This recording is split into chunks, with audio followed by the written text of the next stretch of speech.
Y'all vamp. You! A warning ahead of time for any listeners we will have. And by the way, I realize we're still not really having anyone in because that will take some time. I'm very snuffly tonight.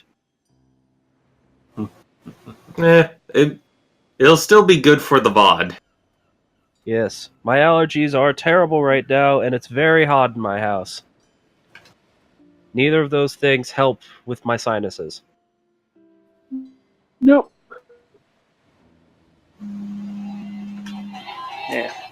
I just realized that I have to make 4 different high-powered magic items. Suck. Bye. I'm running a one-shot on Sunday next week. 4 17th level characters going into the Feywild. No, that sounds like something.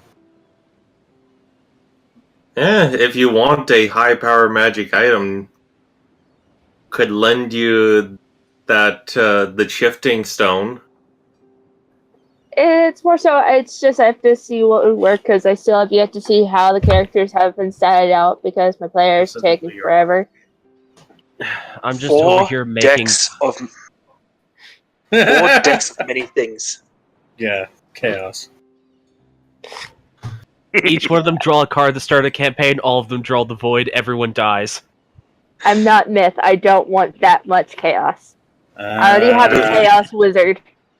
We had Everyone a character that had 3 decks of many things at one time. Oof. Yeah. Ooh, fuck. The person who draws the Ruin. Is it Ruin that I'm thinking of? The one that's destroy all your magical equipment? Talons. Ruin is the one that Ashal got. Oh, yes. Yeah, so... Ruin is the one that makes you poor. Talons is the one that gets all your magic items. Though it's a very easily exploitable loophole. My first character that I've ever played in 5e, her and her party found a deck of many things, and we were like about ready to go fight Tiamat. We're like, hey, why don't we draw from this deck? Because the DM said, like, this is literally the session before you go face Tiamat. And so we're like, yeah, we'll kind of take all these cards out, and we literally almost drew the entire deck. Like, the rogue got like 3 wishes. I got most of my magic items taken away from me, and then except for like my actual legendary items, because the DM's like, I'm not going to be that much of a dick. And then the rogue's like, hey, I just wish that you have those back. And then, also, when we found the deck of many things, we found so many magic items, the DM handed me a bunch of index cards that ended up being about 1.5 inches thick. I had the Javelin of Lightning, the Helm of Comprehend Languages, Goggles of Night, which literally all of us had dark vision. I mean, then it just enhances your dark vision. I don't think it does. One. Yeah, it does, actually. If you have dark vision, it extends it out for another 60 feet. Yeah. You gain the benefits of improved dark vision without the sunlight sensitivity. Yeah. Yep. But it's like, yeah, we already have a person that has the improved dark vision, so we don't really need it. And he's the rogue, so he's always ahead of us. And that was an interesting experience, and then it led to us then next session fighting Tiamat, who got a natural 1 on initiative. Everyone, quick, go beat up the dragon! I mean, I don't... Cuts to the JoJo meme of everyone kicking the guy on the ground. Yeah, I mean, I don't imagine that a 5-headed dragon goddess has that much in the way of dexterity. What it ended up being is the fact that we had a 20th level paladin, like an Oath of Devotion paladin with us. We had the cleric, we had the rogue, we had a sorcerer, and basically Bahamut also fought Tiamat, so her health was significantly lowered when she landed. And then when she first landed, she tried to do Frightful Presence on us, but since we had our paladin with us, he was like, hey, you can't be frightened. So So it's like, hey, fuck you, Tiamat. And then we all rolled higher than her on initiative. We all got 2 attacks off on her, and we literally massacred her. Like I said, I wouldn't expect a 5-headed dragon goddess to have much for dexterity. Yeah, and I played a Trickery Domain Cleric with like a 14 Wisdom, but a 20 Strength. Buff cleric.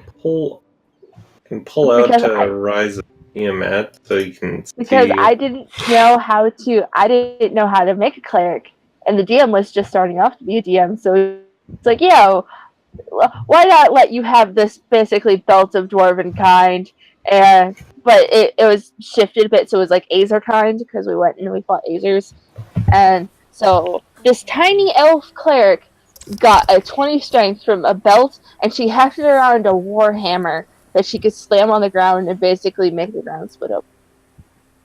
Ooh. It was the best. The D&D session that I finished with my friend who was just starting out as well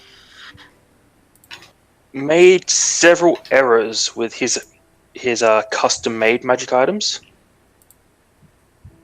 including decks plural of many things made out of magic decks, like Magic the Gathering. Like, here's a deck. Draw a card. And he just basically waffled off shit, like random stuff from that came out of the deck. Because it was a legal playable deck of Magic. Like, oh, you draw a land. Let me just roll a d10. Oh, you get a level 9 spell slot. Jesus shit. Added to you because he rolled a 9. It's like, okay, and you have 10 charges of this fucking deck. Okay, I draw 10 cards. And you guys thought my deck was ridiculous. I didn't And he think it handed was out- ridiculous. I just used it a lot. I know, yeah. Kundo made very liberal use of it. It was just like, all right, everyone turned around. All right then. It's like, oh god, why did we leave him alone? The thing Yes, is, none but of you guys knew he had the deck even. That's true. Yeah. In character, anyway. We knew out of character, but not in character. Yep. But And it wasn't just technically, one deck. Kundo it had was- 3. Yep. No, it was Yeah. every player had a deck. Yeah. So it turned into someone puts their hand on a deck. Literally every other person puts their hands on their deck, and it turns into a fucking duel. It's time to duel. I And just, someone draws a card and summons a dragon. Because someone had a red deck and it was full of dragons. So dragons kept attacking us. Hey, who Someone won? had a mono black deck. Had that. Every Yeah. time they touched it, it summoned a lich.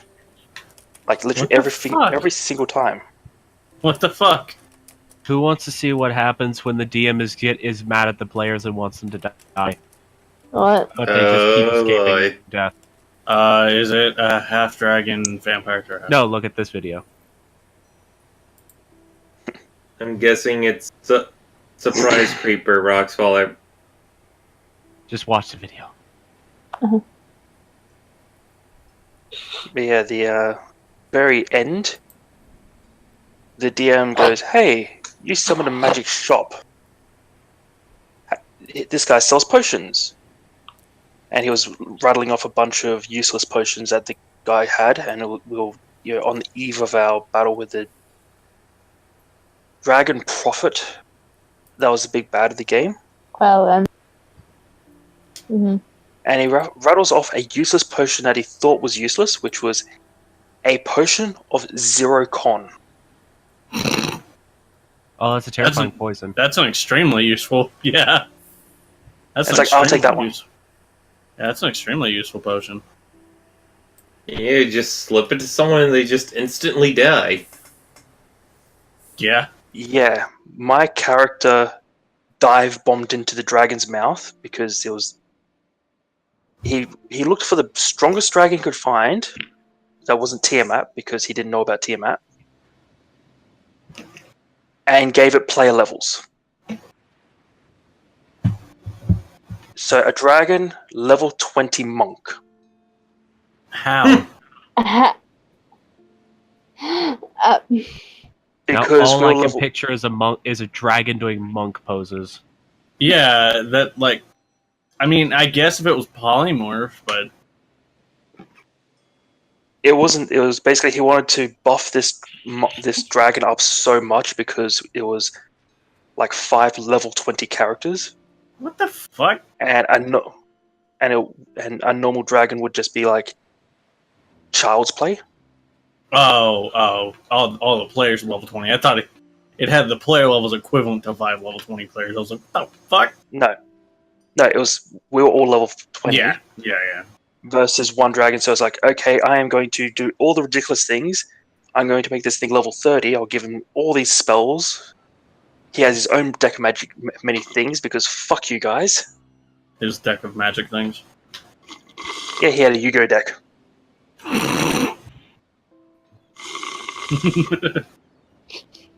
look at the pupper I posted. Do you see the puppet? Did anyone see Yes, did anyone watch the video I posted? Yeah. Yes, I did. I did. That's when the don't have DM it really open. hates you. Was it moving memes? It's in the actual game chat. It's basically creeper shows up, guy barely survives, lands right in front of a skeleton. Skeleton shoots him off a ledge. The guy just barely survives for avoiding falling in lava. And then a creeper drops down right next to him and blows up. Oh man. It's just when the DM hates you. No. No, when the DM hates you, he just attacks your backstory. I mean, that's what I'm doing for Ori. No, that's not when a DM hates you. That's when you know the DM really likes you because he takes what you wrote for your character, wraps it in barbed wire, stands around a corner, and bashes you in the face with it. Yeah, that's fair. Yeah, He- I think this is where I end up going. Take my character sheet, write Junior on it. Go, I'm here to avenge my dad. I mean, technically, if that happened to Failsy, she would have a lot of potential kids to come about and take the place.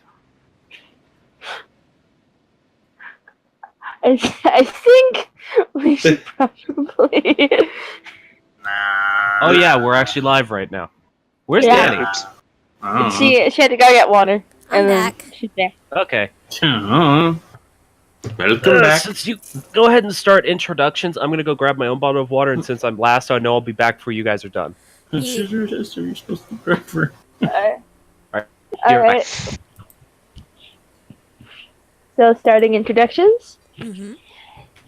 Hello, I am Andy. I play Kieta, the adorably small tiefling bard who had a little bit of a run-in with a giant crab when she wanted a seashell.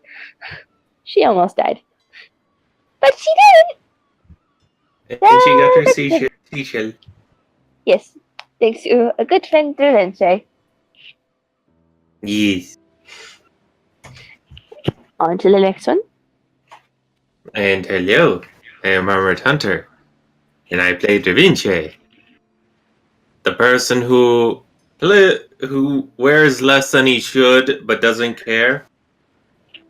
And last time he opened a box, got some rope, and stabbed a crab. Stab a crab. He did do the crab stab, and also took a giant chunk of its shell. Not really sure what you wanted it for, but you have it. Yeah, giant chunk of crab shell. Resell I'll find it, a use for it. But on to Zidane. Yes, hello. I am the Danny Boop. I play Morrigon, the Tiefling Hexblade Warlock, because I've done enough with the character in character where y'all can figure out what she is. And yeah, Morrigan has definitely become a little bit protective of Keta because reminds her a lot of her own younger sister. Everybody got to protect the baby. Exactly. Protect the smoothie. Yee. Right. Our next player. I am Feldros. I play Felzy, the resident chef who completely set that crab on fire completely on purpose. It's it wasn't better a, than the it wasn't clam. a chance. It wasn't a chance at all. Yes. Ow, my butt. I am Mess. I play Brimstone. I am Gun. And also very tired of Keta not thinking. Being too impulsive for her own good. That is Brimstone, though, not me. Yes. And I am Ash, the DM for this group of... I just knocked something off my desk. The DM for this group of players. I exist. I am honestly too hot right now to give any particular fanfare, so let's just get into things. Yes. Ah, the glorious thing when you've had a giant water ball in the freezer for several hours, so now you can put it between your thighs. Great. So Oh, is So it everyone heard it. The DM is hot. Yes, it's very warm where I am right now. And I can't have a fan properly pointed at me because it will pick up on the microphone. Anyways, they've all kind of given you the explanation for it. Where last we left our heroes, they fought a crab. It... Initially, it was a Krabby simply... Crab. Yes, That's initially they... Initially Sorry. Stop talking. You're making me grumbled. It's fine. Alright. Initially, they had just set out in search of more supplies to help them prepare themselves for a potentially shipping out on the luckily acquired folding boat they discovered just earlier the previous day. Unfortunately, as they were searching for supplies, Keta had found herself curious to find a couple of seashells, something pretty to basically reward herself for her efforts, and found that the place where the seashell was stuck to, it was stuck rather well actually, and as she attempted to pull it free, the rock it was attached to woke up. Or rather, the creature the rock it was attached to, it woke up, and attempted to crush Keta, and nearly did. Luckily, she was able to be rescued by her companions, and that brings us to where we are now, I believe. I don't think you guys headed back to camp. I think you're still in this area. We're still in this day of Yeah. adventure. Yeah, we're Yeah, chilling out, eating lunch. essentially would have had the equivalent of a short rest as we ate crab. Yeah, just chowing down on some crab. And For What? those who didn't like the clam, the crab's probably a lot better. I know Da Vinci is very happy to have crab. Yes. Hmm.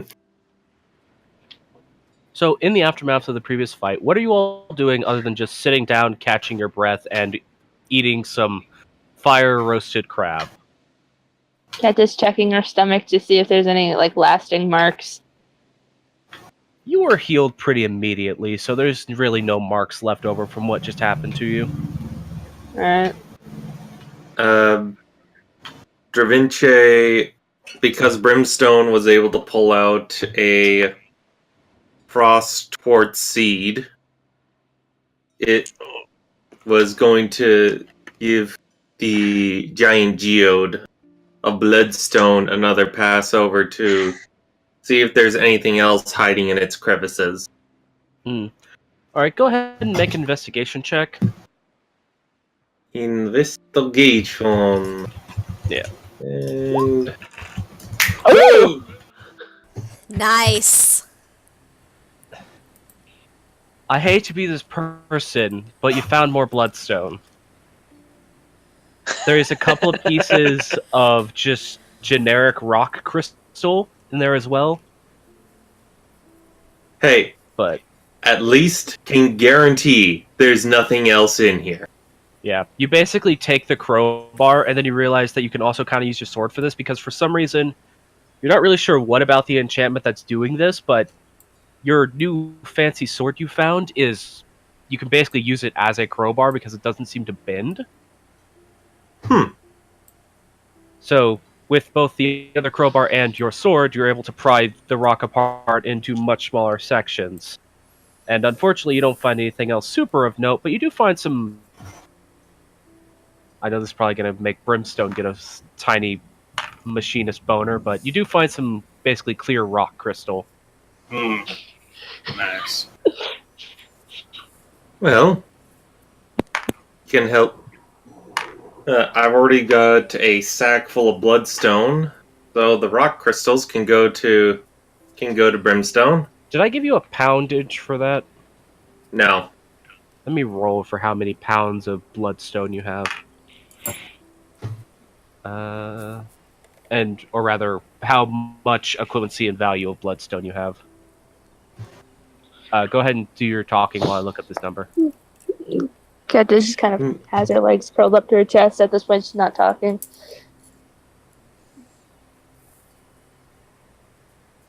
just picture that as Da Vinci is breaking apart the rock, Brimstone is just sitting off to the side, staring at him, and then gets very interested when Da Vinci pulls out the rock crystals.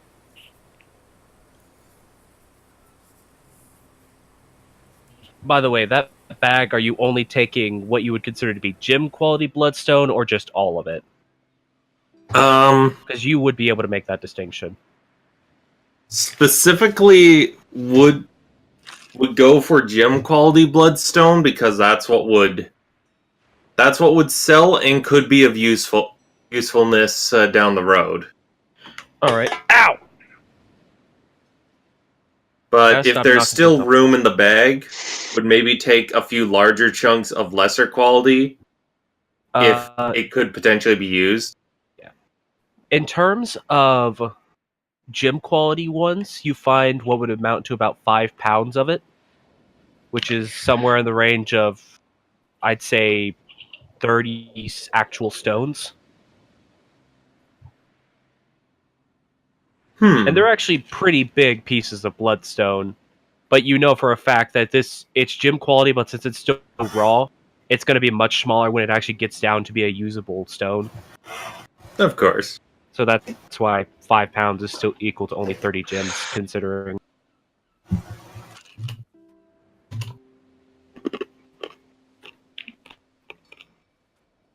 Okay. I probably shouldn't crunch my ice into the microphone. Probably not, but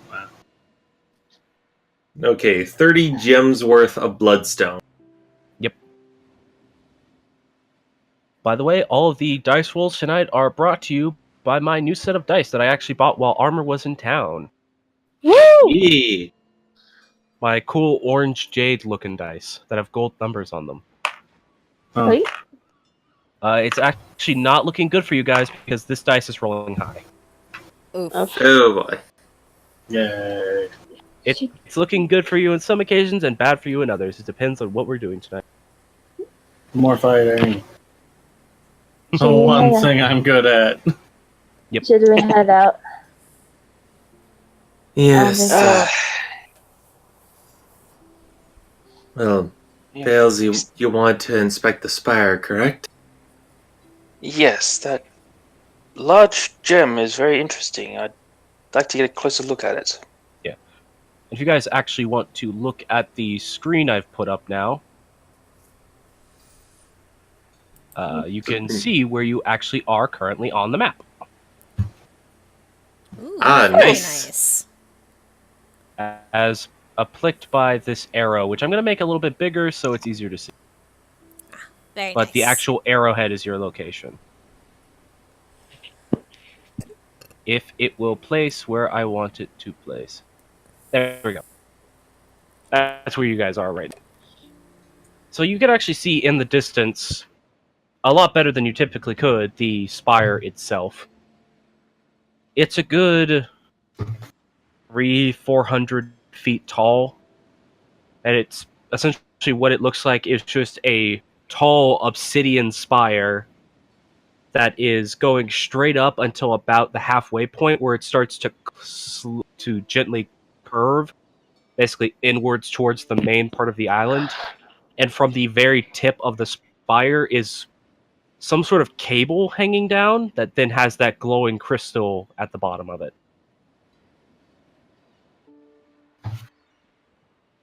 Well, What if you that's want to some take a look like at that lore? crystal? Do you want to climb? Wait. Why would we move the crystal though? What if it's like some lore that keeps something here? Or like something is gonna get alerted if we take it? Oh, that'd be very interesting if something happens then. I don't mean, I feel don't you think so. convinced her not to. I don't think I can. It's just it doesn't seem like we're supposed to move it.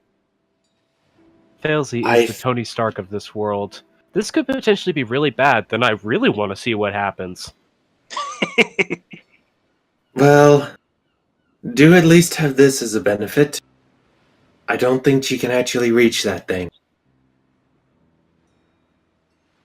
As my dad has told me, any person determined enough to do something will find a way to do it.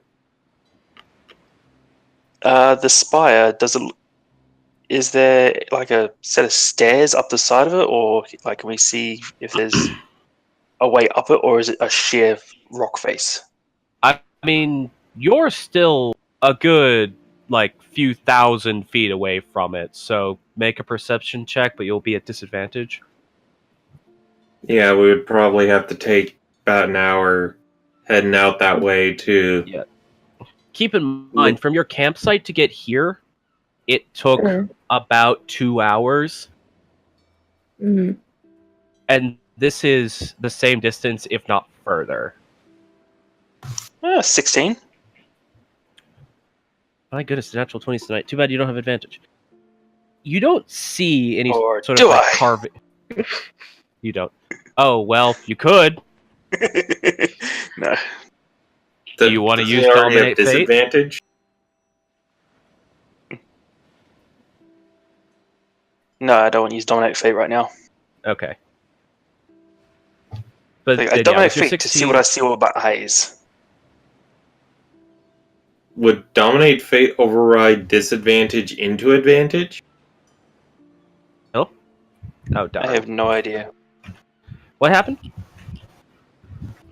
Can you guys I hear me? was asking if does Dominate Fate, because advantage would only cancel out disadvantage, does Dominate Fate turn disadvantage into advantage? Dominate Fate allows you to pick your role. Oh, Wow, that's cool. Like, in other words, it yes. works the same way that luck works. Ah, So, yeah. it makes sense. But luck also is not a feed in this world.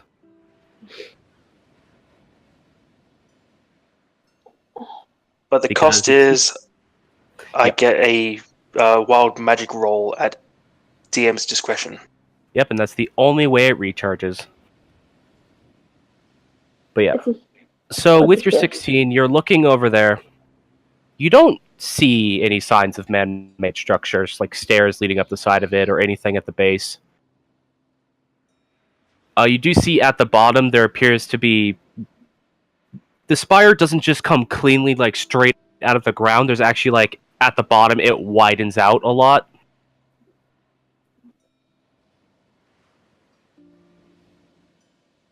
So you're not sure if it could be climbed. The bottom of the spire looks different than the actual main shaft of the spire. So you're not really sure what's up with that. It's basically a case of where you'd have to get closer to know. I suppose we'll need a closer look. Maybe there's a way inside. Well, we gotta get going to, get there. The party NPCs agree blindly. Alright, peeps. Onward and upwards. Yeah, Keta will gather her stuff to when we start walking. If I remember rightly, per the end of the last session, we were getting around 1 o'clock in the afternoon. Correct. Yeah. Yeah, so as you guys are starting this venture, assuming you did take a short rest, so it'd be about 2. The sun's actually pretty high in the sky, and for some of you, that's not very nice. Like, specifically for Murugan, you're not used to this types of temperatures that this island is getting up to. Because Pale Crest never gets this hot. It's technically on the equator of this planet, but that doesn't mean anything for this planet. Very true. So yeah. It's getting pretty up there, so I'd say Murugan and Keta, give me a Constitution saving throw. Pretty much everyone else... 8. Everyone else in... Oh, poor Keta. Pretty much everyone She's else in not this having party... a good day. Yeah, you're not doing too well. 5. Oh god, both of Ooh. you. By the time you're getting close to the spire, you both are, like, panting and starting to feel the effects of heat exhaustion. Are you two okay? Keta takes a deep breath and just goes next to the water and just sticks her face in for a few seconds. And then pulls back out. Oh, that's unfortunate. I'm not used to this kind of heat. When Keta pulls her face didn't back out of drink the water, that. there's just a starfish stuck to her face.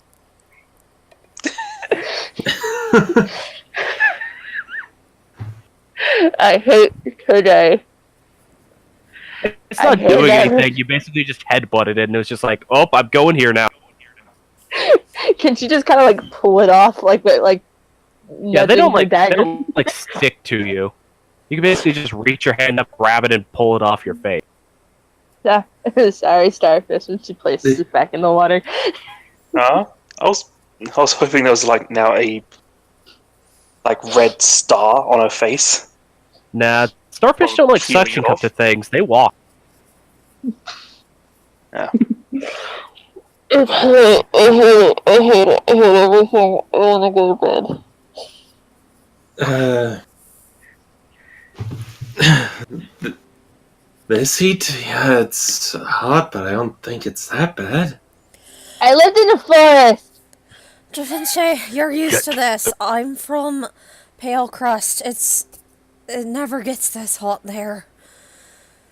Want me to carry let's see what I can do. No, that'd be too hot. No. Oh, how about this? I'm going... Just put this Since... head down. Since, Oh gosh. What's up? So, since the preservation pouches, I'm assuming, are waterproof, and have cold magic, Da Vinci is going... I did never say that they were water. The box that held them might have been waterproof. Yeah. No, even that box was waterlogged. I'm pretty sure I said. Because the hay and stuff those were packed in was rotting. Oh yeah, that's true. Yeah, so we don't know. Yeah, we don't know. Oh, Yeah, But just to it point has out, those had are to literally deal just with what? cloth bags. it has had to deal with water. The thinking is just put some water inside of one of them, let the magic cool it down, and then pour cold water onto them. Go ahead and, if you wanted to go ahead and try that. Because you do Certainly. have a couple of those empty bags. Yes. How I have how, 4. how big does the string open up? Like it's opening. How big can that get? It opens to be about a foot wide because they put entire bushels of berries in here. Yeah, so you, I've got you go ahead 4 and bags. take one of the. You go ahead and take one of the bags, scoop it into the water, and pick it up. And basically, as you do it, all of the water starts running out the bottom of the bag. But the water that is coming out is cold water. Okay, quick. Let's splash some of this on you. It's like, what are you doing? Just put the bag on their heads. No. Wear it like a hat. Just wear the That's bag only like a gonna hat. cool a part of them. Yes, their head. Splashing- Part of their body. Whoa, robot. Yeah, the part of their body is Tailsy. Tailsy, you're roboting Yeah. really bad. dead. Yeah, try to connect and reconnect it.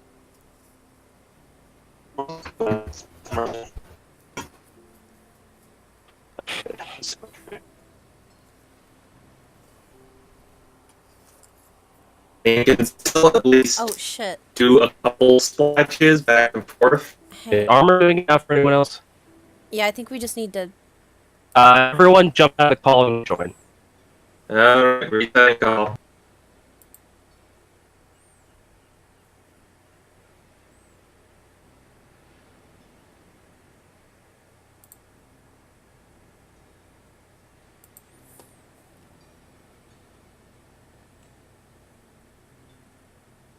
Okay. All right, finally. Thank you. You gotta love when Discord just decides to shit the bed. Okay. Alright, We all Tailsy, good? I Yep. believe so. Yeah. No one else is roboting on me. Am I roboting? You're good. Okay. That was just a thing where we all had to jump out and jump back in because Discord was being dumb. It Alright. just sticks your entire head and like neck underneath the cold water. It helps a little bit. For the purposes of this, you guys do not yet have a point of exhaustion, but if this does continue, you will be in that right area. Okay, so I'm hoping that just splashing cold water on them at least cools them down a bit. But Failsy was actually putting forth an idea before the roboting issue. Yeah. Basically, Failsy was was like what I know about heat exhaustion, being in Australia. Is I mean, yes, you know about heat Oh. exhaustion. is you usually combat it with cold, like cold to the forehead. You know, like warm, moist, like a cold, moist towel to your head, and you Mhm. sleep in the dark. Go to a dark spot. Yeah, So it's basically explicitly combated by cooling down your head. As Yeah, someone who had so- it this morning, yeah, So Failsy's So idea what- was to just put Hey, the well- cold bag on their head. well, Wear Do wear have the to cold bag like spare. a hat. Da Vinci does have 2 preservation pouches as spares, which is what he was using to pour the water. yeah. So basically, So you just con- get them both wet, and they can use them as basically a do-rag, Yes. which does help a lot. So, okay, so each of you, Morrigan and Keta, have a preservation pouch, which you're now using as a hat. Keta, It covers- Keta just straight up looks like a gangster right now. I mean, Monago probably looks like a drowned rat with big boobs.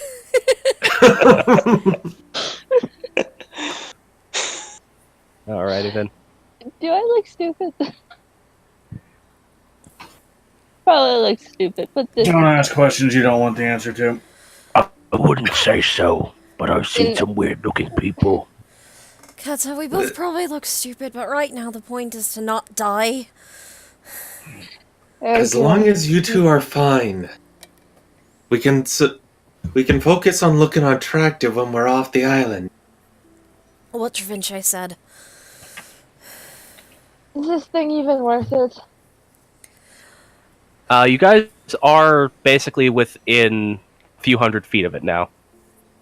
After this 2.5-hour walk to get out here. Well, we're now here at the spire. Looking around, do we see anything indicating like a cave entrance or? When you Go say ahead and spire, make... I keep thinking it's like a corkscrew. No, it's It's spire. or just, Spire literally just means a tall tower. Yeah. But no, this is it natural act- or is it a building? Go ahead and make a perception check. Can Da Vinci make a perception check also just observing the sides of it to see if it's potentially climbable? Yes. You guys can either make perception or just base intelligence checks to determine, or fail. You can either make perception or base intelligence to determine if this is natural or not. 15. Probably. Wait. All of us or just fails? From some of them, no, either way, I'm just fine. No, there's an intelligence That's a save. saving throw, but it's the same roll either way. Yeah, You don't have I don't have proficiency. proficiency in it. But 15 perception check. I'll address that one first. You're looking at this prevention, and you're looking at the tower, and at the bottom of it there actually appears to be igneous rock, like that very porous, cracked type of rock. Mm-hmm. And that's definitely climbable. But the further you look up the tower, you notice that has fallen away, and it's just smooth obsidian glass. And once it gets to the point where there's none of this igneous left, and there's just that, you know you wouldn't be able to get a grip on that surface. And how high does the igneous rock go up? There are at least parts of it, because it clearly looks like at one point this spire was more covered in it, and it's just been falling away as time's gone on. You would be able to note that by the fact there's actually like pieces of it on the ground around you. Mm-hmm. It goes up to about the 150 to maximum about the 200 foot mark on this tower. But you're not even sure if that would necessarily be a good idea to climb, because they might just break off. And that's about the point where it starts decreasing? That's about the point where it starts to turn into about 70-degree angle leaning over. So still not very climbable. Is the gem hanging over the water? Yes, it is hanging over the water. Failsy, with your intelligence check to determine if this is natural or not, you get the sense that while this doesn't look natural, just by taking a glance at it, you can't think of anything man-made that would create this. It just seems to be a very odd natural phenomenon. The only thing that's man-made about it is the fact that there is a cable dangling from the top of it, and there is that crystal that is in, now that you guys are closer, you can see a sort of wire mesh at the bottom of the cable. Guys, I have a weird idea. Oh? Well, what if this was placed here by somebody, stuck on the island, who wanted to basically lure people try to climb the rock to get the crystal, and then,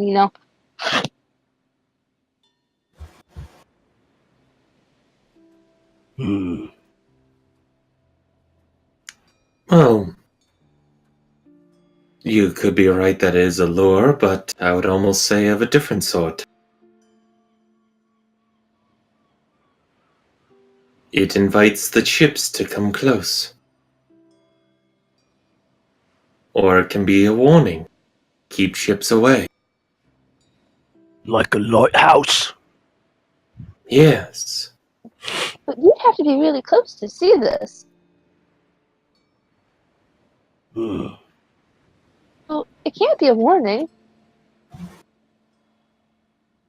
Maybe it was at one point. Unless it's magic, maybe? Faded over time? It's a possibility. But I don't think we should. Well, I would say that looking at the spire, I don't think climbing going to work for us. Could probably get about 100 feet up, and then no guarantee that the surface will hold. Why are you trying to How- climb it? How high up is that gem? The Asking a crystal. question. Yes. Sorry.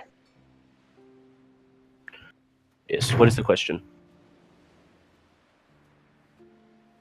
Looking up at it, how high up is the gem? Isn't that a giant fucking pillar? The cable that's hanging down has the gem hanging down about 100 feet from the top of the pillar. So, if you were to get up to the very tip top, of where the obsidian or the obsidian begins, just to be the entirety of the pillar, you'd just be slightly below where the gem is, but it's still leaning out about 70 feet over the water. So from where we're standing at the bottom, it would be about 70 feet up. No, where you're standing at the base of it, it's still about 200 feet in the air. At least.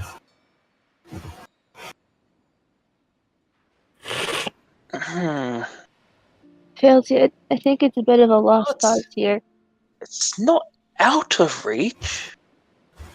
You're gonna hurt yourself very seriously if you go try to climb it.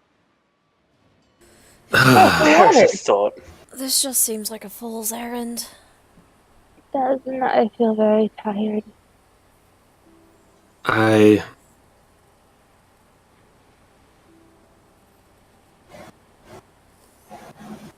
We took a look at the spire. We now know roughly what's here.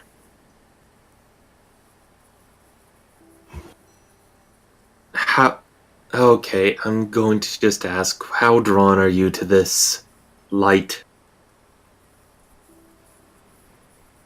About this drawn.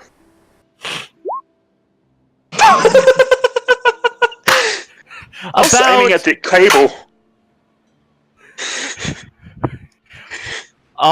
You're not 20. All right then. Go ahead and roll damage. Shooting the cable. Okay. That was my thought. Was shoot the cable and then mage hand to try to grab it. This crystal That would was- be far bigger than what Mage Hand could have. I wasn't sure how And big it also- was. And also Like- that would have been a disadvantage, but it's a double nat 20. Yeah. So, go ahead and roll damage. I wasn't expecting to actually hit that. I thought it was like, Just Yeah, that was a how tiny drawn cable are you up to the there. crystal? Just how drawn are you to crystal? thunk. So go ahead and roll damage, Felsley. There we go. 6, or was it 5? The That 11. would be It's 11. 11. You Oh. rolled a natural 20, so it adds more to your roll. Okay. Yeah. Yeah, you How rolled. do you plan on catching that? So, beyond any stroke of fate, or luck, excuse me, you see this crossbow bolt fly up to and actually hit the cable. And you weren't really expecting anything of it, but you actually do see that that makes the crystal sway. The cable doesn't break, but you could tell that that actually did something. Felzy, you start to feel a faint buzz. Like, buzz on the floor, like through my feet, or buzz in my head? Through the object you're carrying. It's reacting to So, something. like, object. Yes. Ooh, Yes. well, that did something. Is that thing full of chaos energy? Oh, If it is, and then leave it up then there. I need you guys to all roll perception checks. Oh, Perception. Oh boy. Not one. 19. what's my perception? That's persuasion. There's perception. Everyone's a little distracted. Yeah. Persuasion would have been better as you persuade your eyes to look for danger. All right then. So, Armored, you're looking at Failsy like, why did you just do that? Brimstone, you're looking at Failsy like, I wanted to do that. Failsy, No, it would probably be more like, what the fuck are you doing? But fair enough. Anyway, Don't pretend like Brimstone wasn't gonna shoot it. I mean, that was my thought. Brimstone wasn't going to waste a bullet or an arrow for it. Fair enough. Anyways, And- so I need to knock an arrow off. what you guys are doing, you're just both looking at her. Yes. Failsy, Motogun, and Failsy, Motogun, and Keta. Apparently, Keta's just Andy now. Anyways, you all look up at the crystal, see it's dangling, and then your eyes are drawn to the water, where you now see it churning. And you just see the water open up as a giant whirlpool forms. And just another one of those lights coming out of the water. Run. Form of the creature, but the whirlpool is going across that entire part of the bay. Dash like putting it in this? out for anybody else. Oh, Sorry, can you guys hear me now? Yeah. yeah. Yeah. Sorry, it was I'm trying to like get it, and then it's like halfway you're cutting it out. I'm really sorry. Sorry, it's my internet connection. It's not good. So this Giant entire part, fucking whirlpool. yes, this entire part of the bay has become a whirlpool. Oh god! Oh god! Oh god! Oh god! Who? Wait, what? That did a thing. What are you going on about? Oh shit! I don't have to look to know that something's fucked up in it. Yeah. Who Yeah. caused it this time? I would suggest people hide, maybe hide behind the spire thing. There's really no opportunity to hide, but you're looking, and then specifically Armored, as you see this happen, you're filled with a sense of dread. As you see a large fin come out of the water.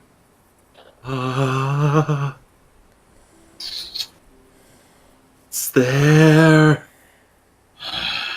And it just it just floats there for a second before retreating back into the water, and the whirlpool closes back up.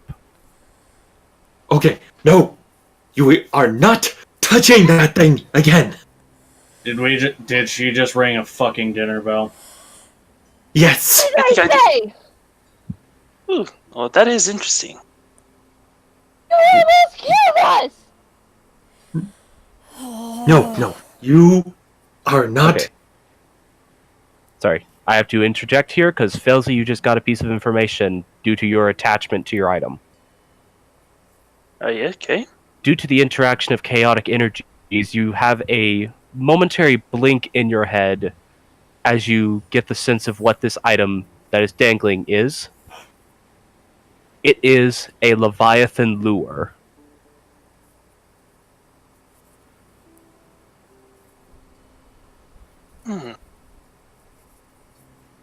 So, As far as you're aware, all you Yes. can sense... Sorry. I'm just going to explain a bit further. Yep. As far as your senses are aware, all you can tell it is a crystal filled with wild magic. But there's something about it that just tells you that it will draw Leviathans to it, if they are made aware. You are not going to be doing anything regarding that crystal. We need to move. agreed. But Nothing. keep in mind, that we might want to do that again later. For what reason? Distracting thing. If we put our boat on the other side of the ship and jury rig something onto this lure to disrupt it again, we could have Mr. Leviathan come here and we piss off. Telling you it's not going to be fast enough to catch up with us. We don't even have a way to get the boat to go fast enough to get away from us. By the way, Felzy, I guess with the reactions, it's assumed that you told the party what that was, because everyone, bear in mind, just because I tell one of you what something does, that does not mean the rest of you gain that information. Yeah. I wasn't assuming he would have that information. No, he just wants to get the fuck away. I'm just saying that's because of how Freaking out. everyone else is reacting. I want to make that clear. Just because Felzy's I trying give to tell you. Leviathan. Yeah, Brimstone's also just making This- it, I guess, but fair enough. This item is a Leviathan lure. If we Oh. bring it like it's basically a dinner bell. Oh, It'll bring the wonderful. Leviathan here and keep it entertained like a big rattle for the giant baby. And we can piss off while it's distracted. I don't care what it is. We are getting away from here. Agreed. Let us go. I'm just saying that we may want to utilize this later when we have a solid plan of leaving. So, Well, bare minimum for right now, is your curiosity sated? no, but let's go anyway.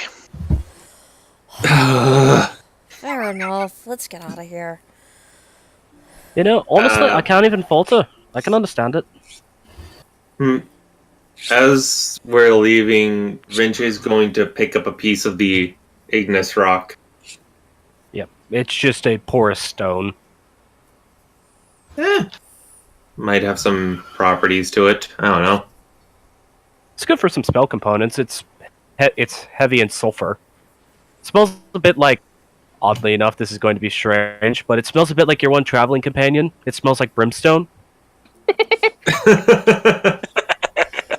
Because, admittedly, tieflings can smell like brimstone when they sweat. Yeah. Especially him. Yeah. It's probably why he has the nickname. Maybe. So, what's the plan now besides getting back to camp? Okay, so let's see. By the time we get back to camp, it'll be sundown. And Probably just bed My- down and try to avoid this heat.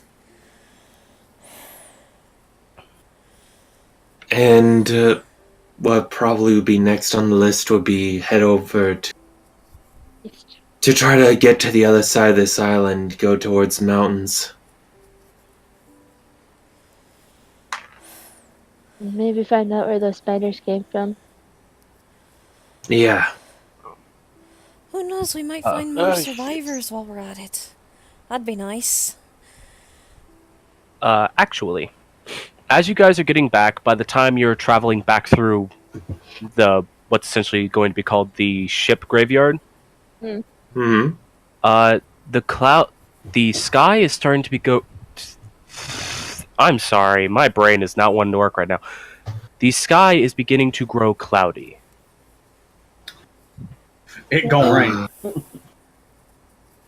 Maybe. which is a welcome thing for those suffering from minor heat exhaustion because you no longer have the sun beating down on your head. No, that's true. Oh, we can also fill our cistern. Yes, but it also means no fire. We're in trees. We can make a canopy at least. What does a sunburned kettle look like?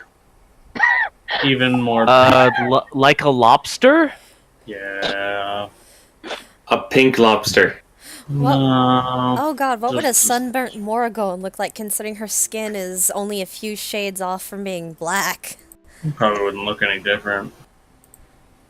or maybe a bit Very brighter. kind of gray. You would be shiny, for one. Yeah. Maybe a Dude. bit pale. I Oh. don't know if black people can get sunburn or they don't get any They can. physical thing, but They I know can. heat exhaustion back, makes you pale. as we're walking back, Keta wants to kind of flare. And Claire, you've read a lot of books, right? I'll read a few. Claire? That's good stuff. Oh, Flare? Yeah, for some Flare. reason, I thought you said Claire. Like you were calling Cassandra Claire for some reason. I was just rolling with it. Flare. Just Yeah, Claire. sorry. Yeah. I'm I sure, cannot hear very well right now, people. Yeah, I'm okay. very sorry. I'm sure that Okay. sun beating down on Flare, even with him all covered up, he's probably just like, He actually seems unbothered. oh, good for him. He doesn't actually even seem to be sweating, and that's weird. Good for him. But to be fair, you would have noticed this, Brimstone. Flare is already really hot for some reason. Like, he radiates heat. Mhm. And okay, so he's hot temperature-wise, not like he's a hot grandpa. I mean, it depends on what you're into. I've shown you guys what Flare looks like. Down. Anyway, Bad Canadian. No maple syrup for you. Oh, what you Anyways. talking about, eh? I will drink You've all your read- fucking maple syrup. a lot of books, and That I have, little one. do you might have asked this question, and I know I shouldn't ask this question, but He just looks around to your other traveling companions when you say that. Even though I assume you kind of like pulled him back a little bit to do this Yeah. conversation. Mhm. He just sort of looks ahead at everyone else and then looks at you. it's mainly Brimstone that probably doesn't want me to tell. And then literally we can't get off right now, so you know what? Has there ever been any stories of like a tiefling and an Asmar having a baby? Like it being written down? Gonna roll a history check for him. And he rolled pretty good. Let me get Flair's stat sheet. So I don't know what his history score is. I'm assuming this is in like private at the back of the group Yeah. while we're walking. Yeah, he rolled pretty well.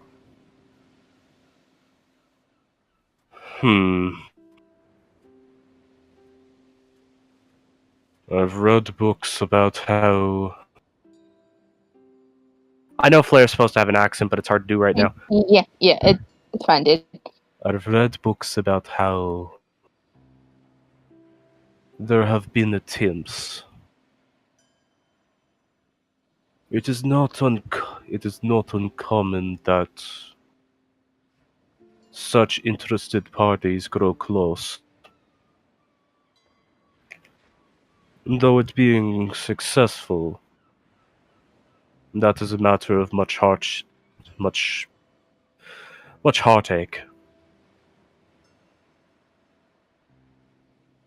Why do you ask, little one? I looks at the back of Brimstone's head and frowns a bit.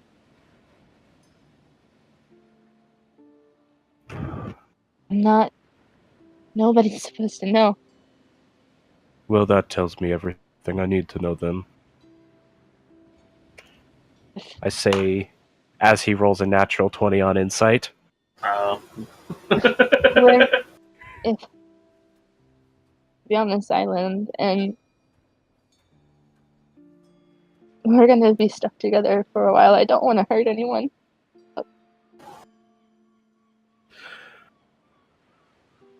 Well, I'm not sure how you could come to be, no offense.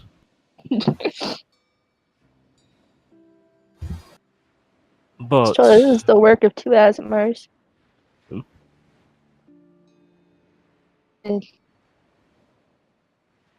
it's a long story. Hmm.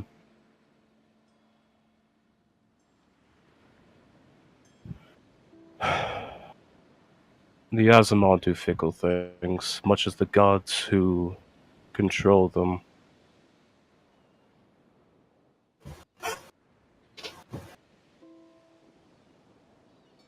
Is there something that causes you concern with this fact? I was locked in this for 19 years. I don't know what most of this stuff is.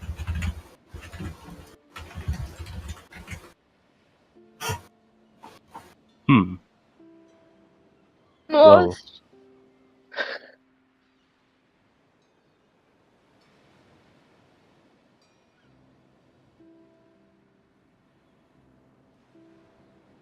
who is your mother, child? Vivian Tetria. Say again? Vivian Tetria. She is That's the Azamar of spiritual healing, yes? child of the fields. Hmm.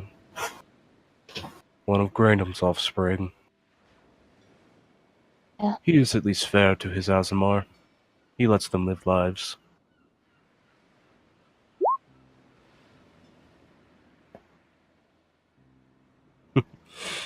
Never talked much with my grandfather. As I understand it, he's a busy man. And never let it fool you. They are men and women. They are not so high above us. They have faults.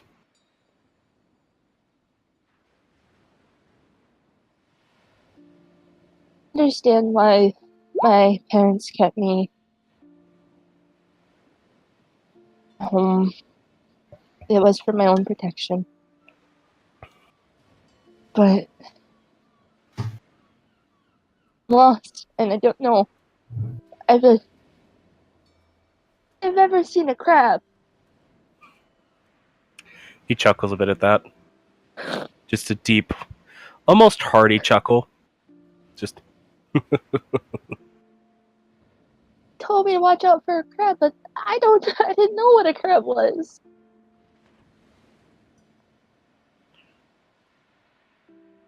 when you say he, I assume you mean your tiefling companion? Yeah. Ugh. He seems like a hardened fellow. He's a soldier. Hmm. It says he's lost a lot.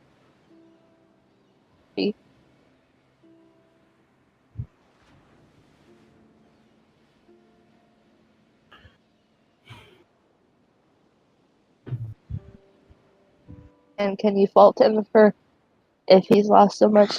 It makes sense why he's grumpy with me. I suppose not. But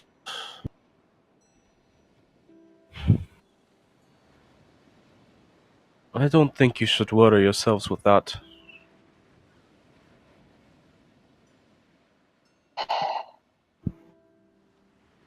I worry about helping everyone get off their island. That would be the concern at the moment. But as for your question, I will answer honestly, because that is what I do. In recorded history, few have been born. Few even still have survived childhood. And I do not mean simply for sickness.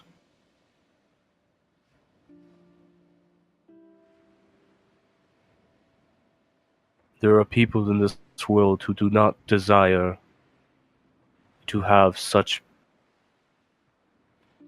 breeding occur.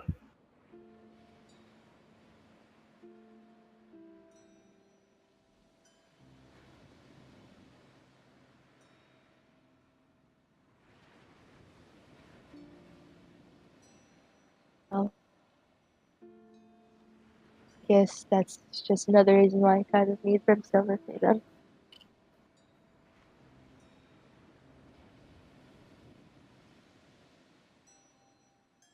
Yes. Thank you, Mr. Play. Not a problem. I never mind talking. I just don't like starting conversations. Exactly.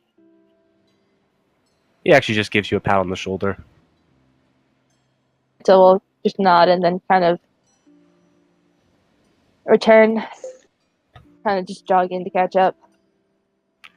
You see, as you do that, Cassandra notices that you and Flair were hanging back, and then just sort of proceeds to migrate back and take your spot beside him, giving you a curious eye the whole time.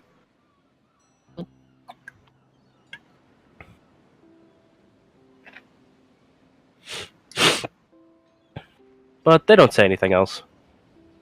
We probably return to camp soon enough. Is anyone else wanting to look for anything on the way back? By the time you guys are getting back into the forest and are probably still a little bit over an hour away from camp, it actually does begin to rain lightly. I guess. Well, Da Vinci does have stuff to cover him. He is going to see if there's a plant or tree with leaves big enough to be used as an impromptu umbrella. I'm gonna Totoro it. Let me see if I have some background music for rain. I should.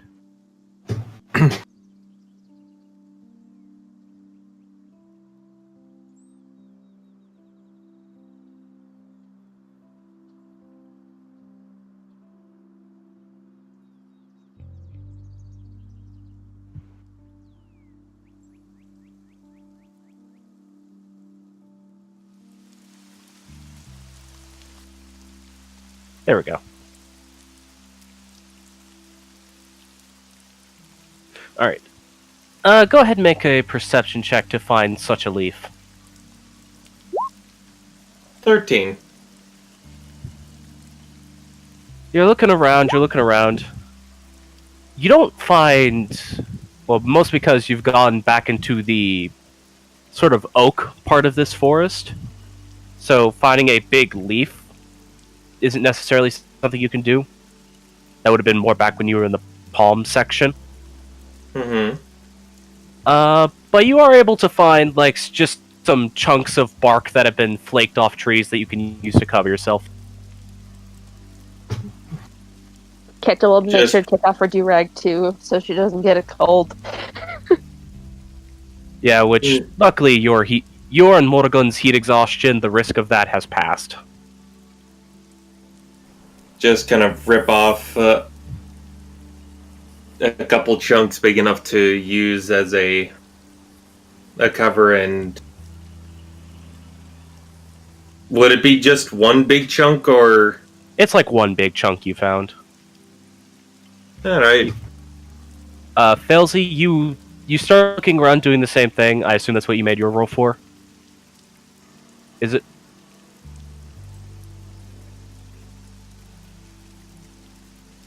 Failsy? Lost. Failsy? Australian dude. Oh no. Oh no, I didn't lose. Failsy, I don't know if you cannot hear us and we cannot hear you, or if you can hear us and we can't hear you, but we cannot hear you.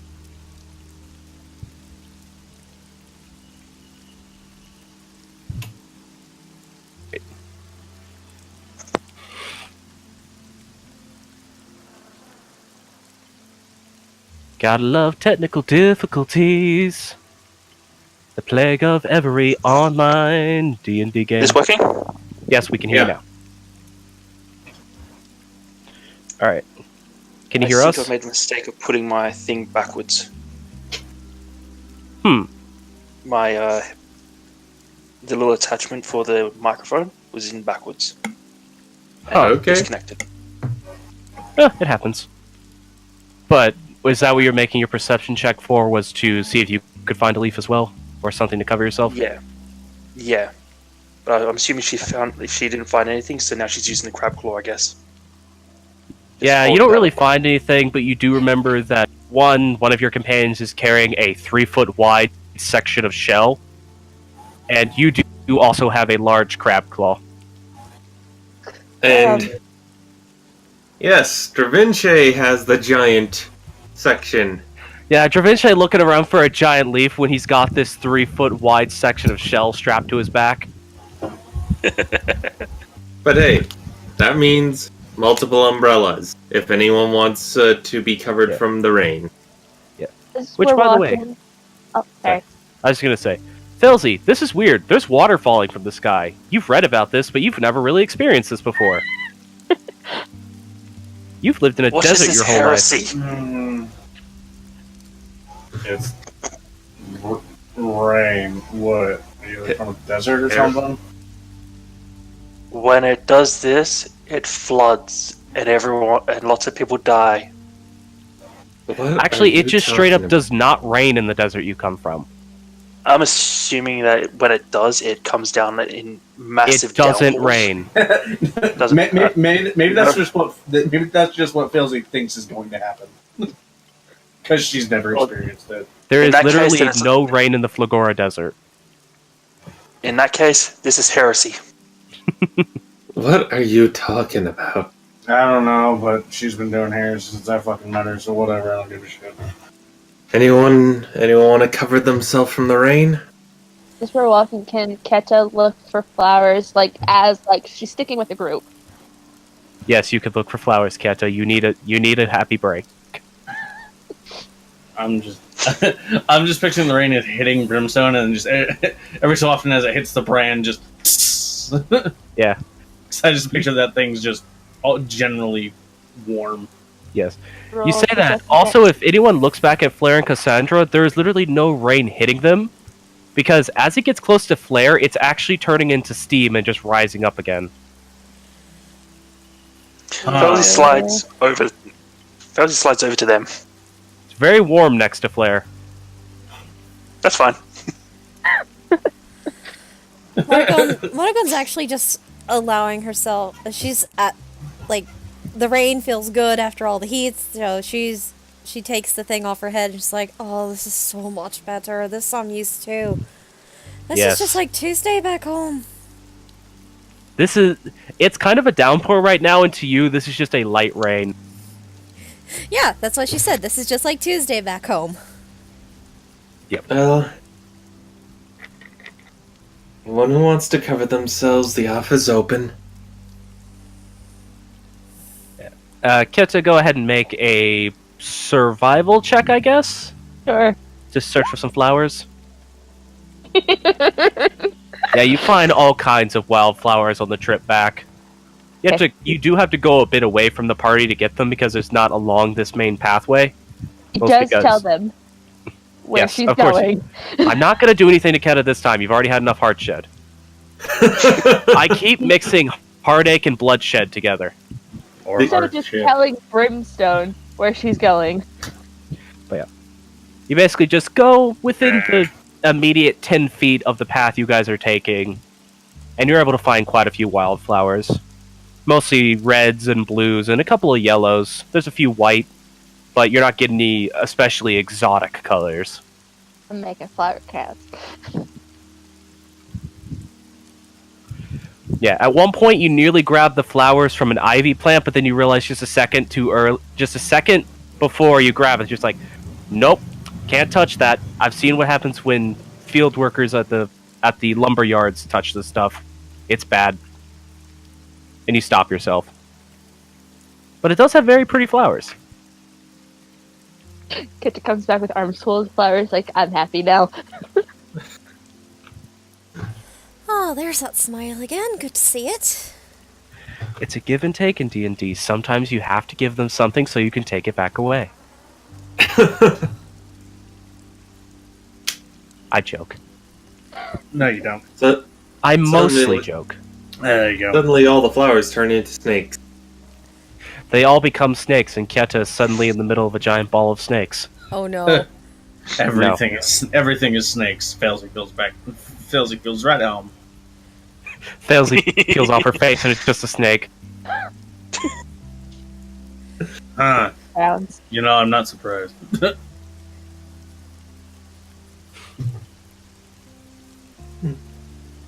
Oh, glad to see that you're in better spirits, Keta.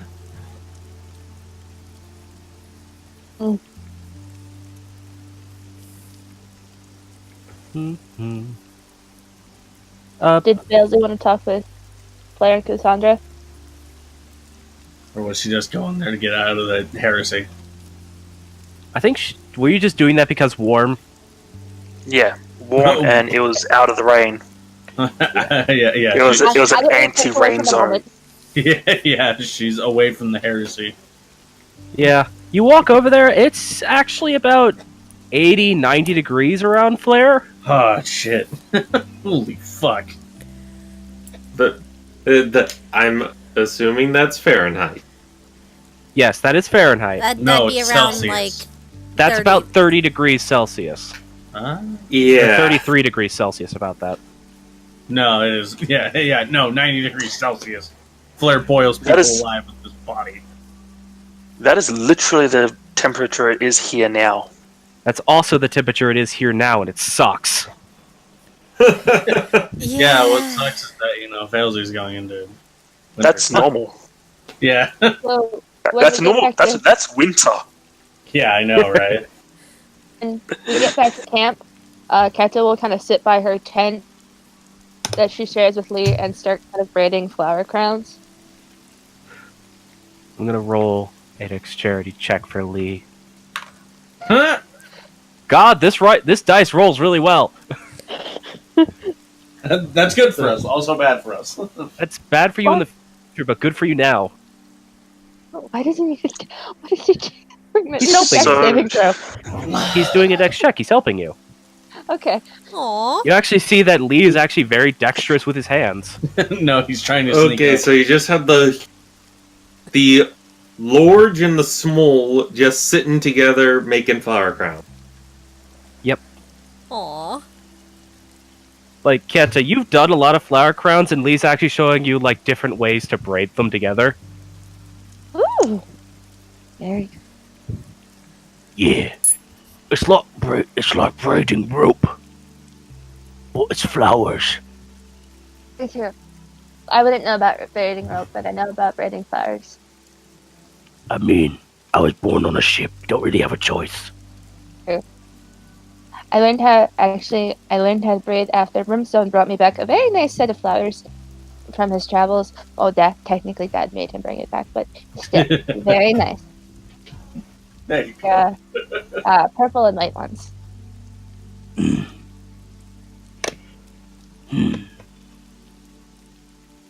Purple flowers don't really grow many places. Brimstone's come to a lot of places. Yeah. That is actually a thing in this world. Purple flowers really only grow in Magisteria. Yeah. I don't know if you guys knew that previously, but they really only grow in Magisteria. You know that. That's the wild magic hunt, ain't it? Yep. That makes sense why you brought it back then. Considering he's been going back there like 15 years. There's a lot of things that only grow there. Fair enough. Once Keta's done with her first crown, it goes directly on Lee's head. I assume you account for the Aw. fact that he is a large boy, Yes. or is it comically small on his big head? Accommodate it for his head. Okay. Both would be great. Yeah, either one is fitting. He actually puts the one he's been making on your head, and then adjusts it slightly. Because if anyone else were to look at it, he's made it to where it's all one color except for in individual places that line up with Keta's horns. Oh, Aww. Oh. That's Lee's so very cute. good at braiding rope.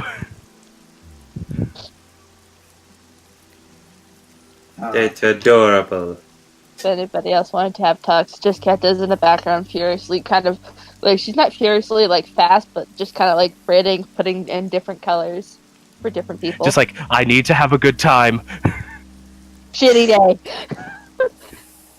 Shitty day, this is my relief. Arts and crafts therapy. I fully understand that one. Plug into her candy stash. That's not gonna last very long. No, it's not.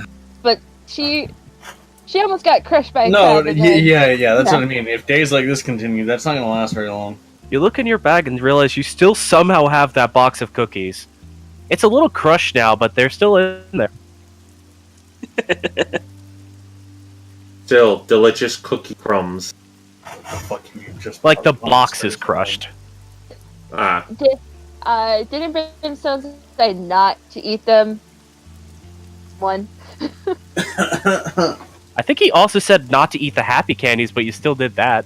Yeah. But Yeah. this is a direct line of sight of Brimstone. What does Brimstone know? Not a lot. So what is everyone else doing right now? Da Vinci would be kind of trying to pass the time, take a look over what they got. Just kind of mumble to himself, if only he had his tools.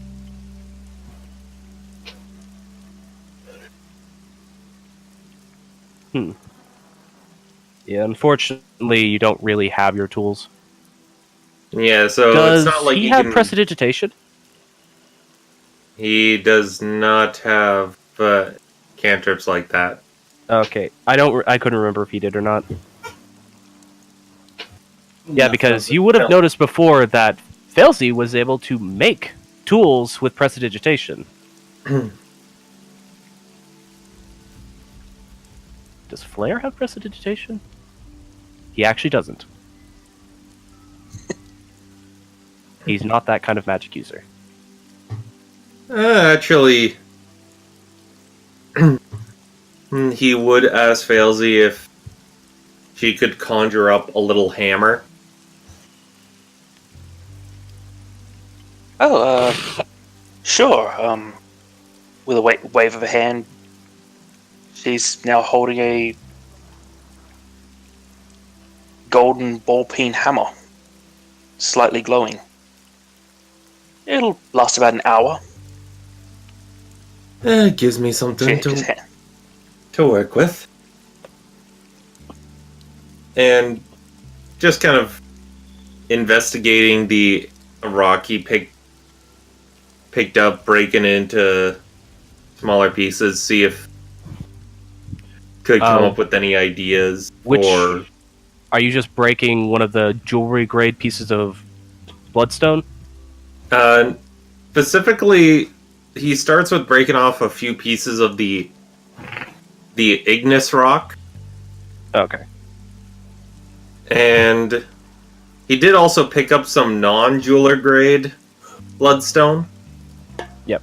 Basically just bloodstone that doesn't have particularly good color, or it's just straight up black And without the red veins in it. yeah, and would mess with some of that. He's not going to mess with the gem quality stuff until he gets a proper set of tools. Fair enough.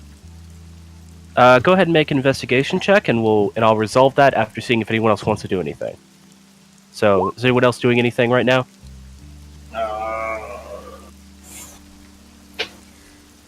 I mean, I'd say. Oh, Go ahead. No, go ahead. I was just going to say that Morgan's just going into the tent, too, after having cooled off, basically squeeze the water out of her clothes as best she can. Yeah. Because she doesn't want to get naked in front of people right now. I mean, you guys can close your tents. Yeah, that's why she's going in the tent to do it. Okay. Oh my god. No.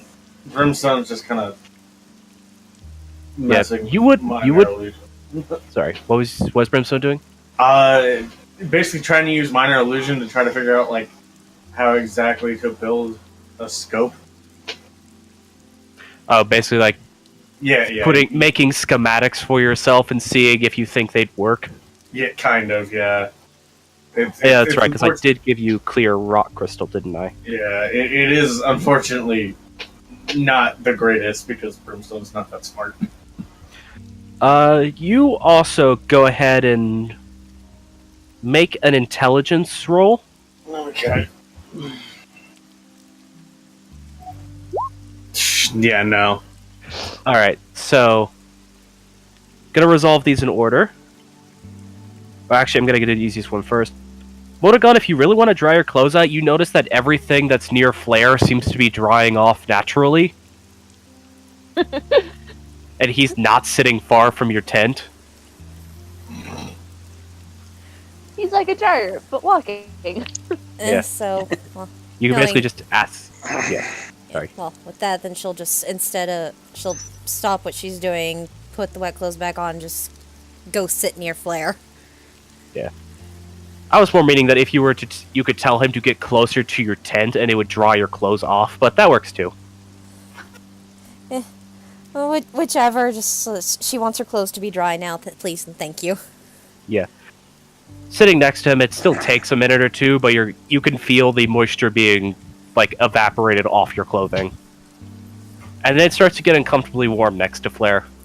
Yeah, as soon as her clothes are dry, she's like, okay, thank you for letting me do that. I'm gonna go sit in the tent now. For letting you do what? Sit next to you long enough for my clothes to dry off. Okay. Oh. I imagine that just because of all the rain and not wanting to be having a crab shell above his head, Da Vinci probably would be doing a lot of the jewelry stuff in one of the tents. Yeah. I mean, it's actually not raining too bad in this little clearing you guys are in, because you do mostly have a canopy above you. And also, Flare being there, producing like a 5-foot wide bubble around him where there is no water at all. Kind of helping. That wasn't do we supposed still to have end. Fire. There we go. Yep. Gonna still resolve this. Da Vinci, as you're looking over your stones, specifically you were looking over the non-jewelry grade stones. Yes. What exactly were you trying to find out? Just if they have any extra properties, or what? That's definitely the case with the igneous rock. If just from how it breaks, if there's any particular properties, or if there's the potential of some form of crafting of it, like maybe break it down into a powder. I will And- say, and being able to use it in terms of the non-jewelry grade bloodstone. Part of it's just practicing skills, but also seeing if there's something hiding inside some of the larger pieces. alright then. So with the igneous rock, you test to see if you can break it open, turn it into powder, and it's an incredibly brittle stone, just by its nature of being very porous. So you almost reduce it into a powder without intending to, because it just breaks that easily. And now you're suddenly getting flashbacks to how bad of an idea it would have been to climb that tower. Yeah. But as you're sort of messing around with it, you're not sure if it could have any particular magical uses, but it certainly smells of minerals. Like, very strongly, that sort of sulfurous mineral smell. You're not sure what they would be, you're not a chemist or anything like that. So, you're not sure if it's useful, but it could be. If Keta or Morrigan return the pouch, they just kind of store this brimstone powder. Alright then. Keto will just fling the pouch over at you. Just flaps against the tent, the closed tent. As for the non-jewelry grade bloodstone, you break it open, and honestly, you're not finding a whole lot other than just sort of a dark gray stone. Like, you think this could potentially be used in a jewelry application as like a side setting stone, because it is a pretty nice color. Like, it's a nice dark gray. It's just not very interesting.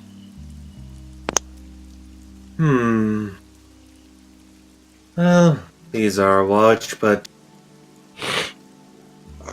it's not like they have to be. They have to be spectacular.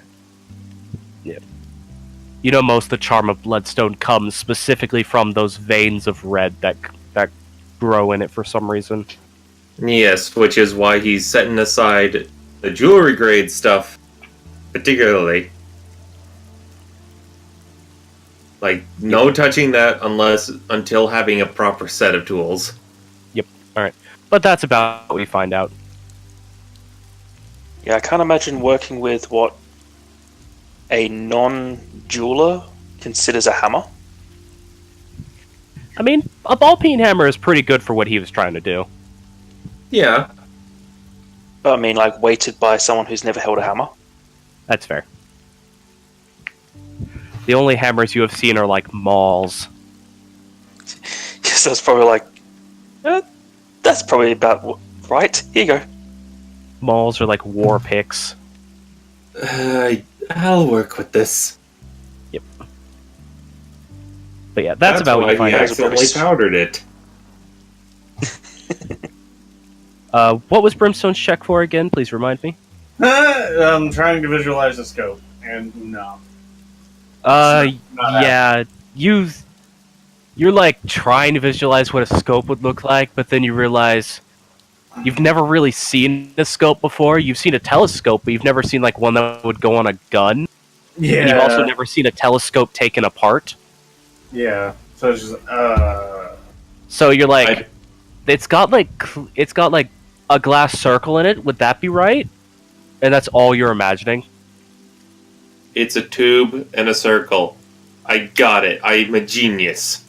Yeah, that's about where your mind goes with that natural one. Just like circle plus tube equals scope. no, that's not. Probably when Kendra comes over. Even that you realize that's not going to work. Brimstone, Mm. made you something.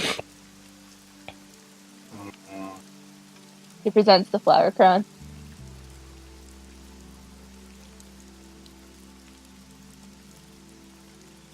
Made it for you. Mhm.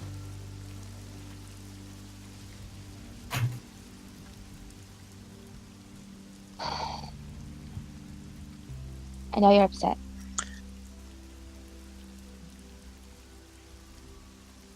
It is my fault that I didn't.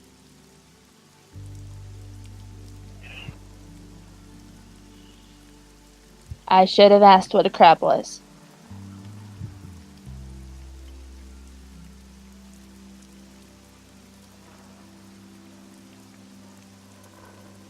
We're in a situation where we don't really know what we're expecting. For all we know, anything could be anything.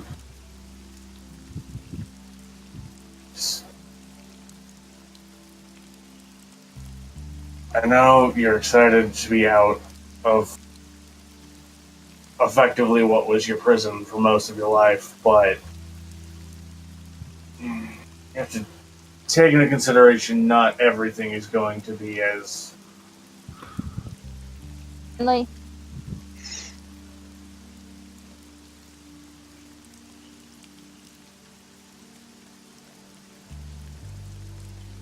I don't fucking know. I can't think right now.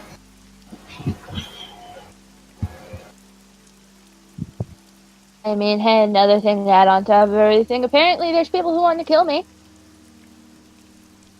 At least, me. Not me, but, like, people like me.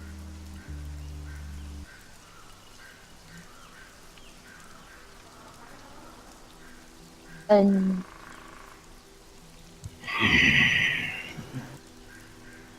Keta says that it's like she looks very tired.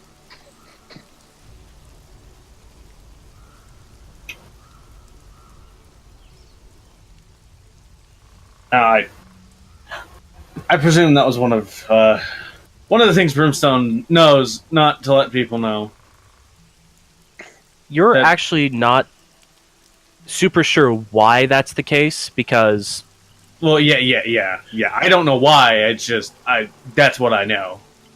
Is that you're she shouldn't essentially be telling told for people. Keta's safety, no one should know what she is.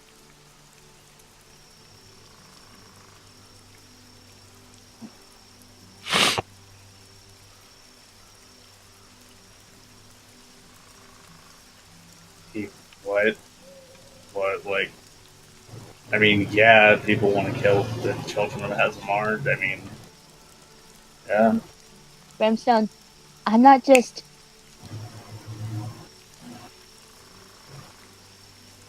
Not see these, and she points to her horns.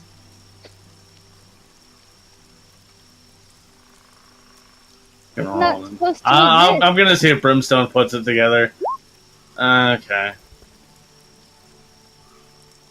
Yeah, you put it together.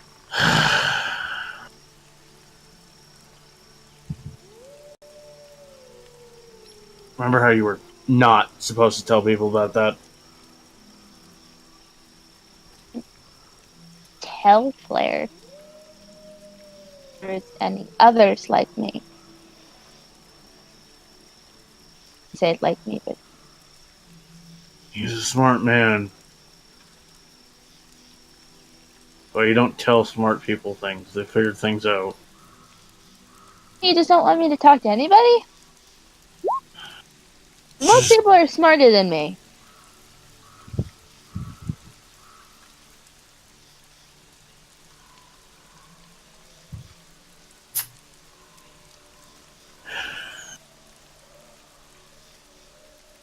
Keta, I don't think we can really trust any of these people. I mean, I don't know. What if something comes up with us? It seems like we're going to be stuck with them for quite a bit.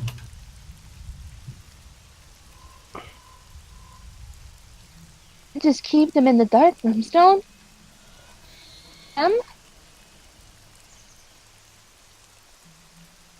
What was that? You cut it at the end. Don't want to hurt these people. They're nice. They're good people.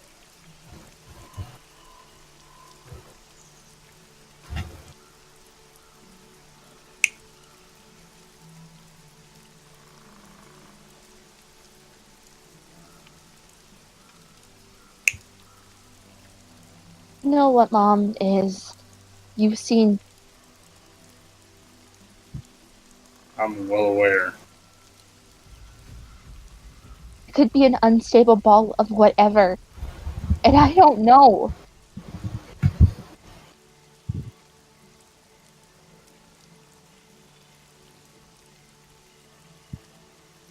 If it hurts you. Be fucking fitting. Why?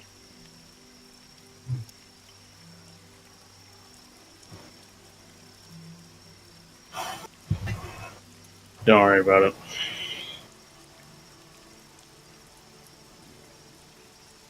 Just think about telling them instead of, spraying on them after something happens.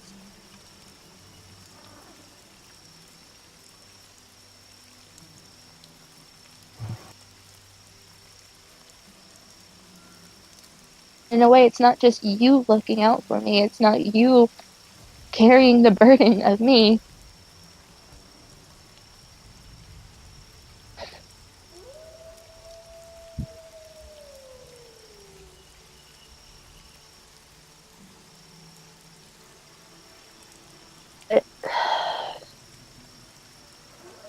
This is just up to you.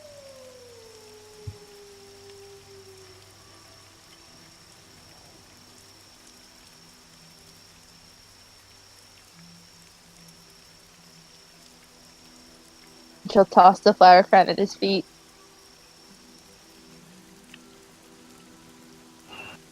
Not the flowers. You're not sure what, but something magically keeps it from hitting the ground. And she'll go and give like Failsy and Cassandra and all theirs.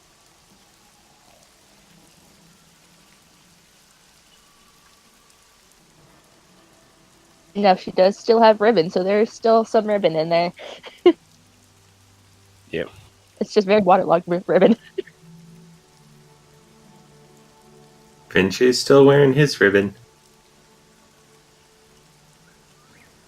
Bowser never took hers off.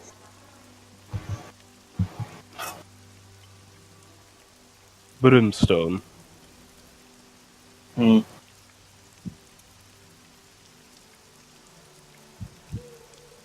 Based on what I overhear, they kept you out of the loop as well.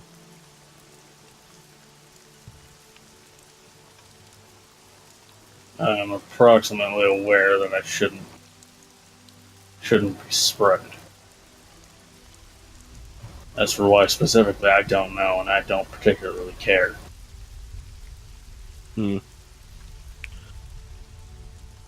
I suppose that's fair. Then there's nothing to talk of.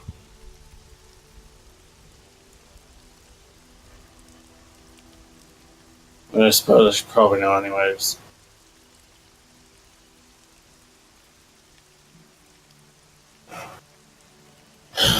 Gods know people don't tell me anything anyways.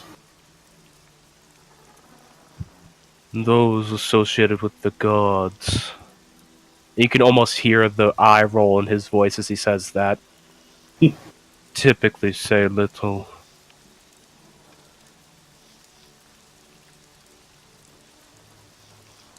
Yeah. You know of the cult of Magisteria, yes? It's an excellent question, DM. It's the people you were warring against. Okay. So, Like, though you were specifically a soldier in the war against the forces of Magisteria. okay.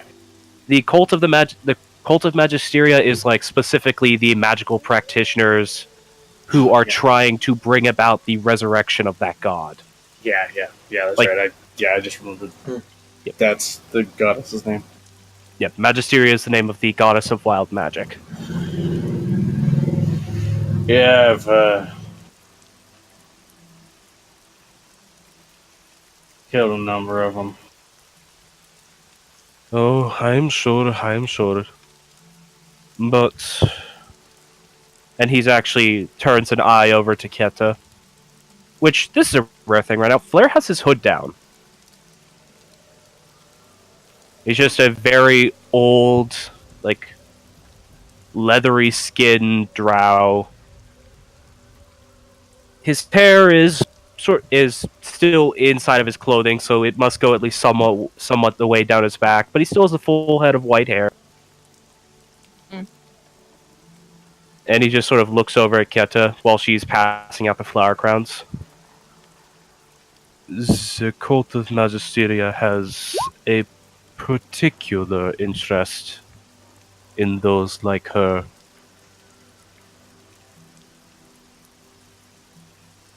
There's something about the union between Tiefling and Azimar that creates a font of wild magic.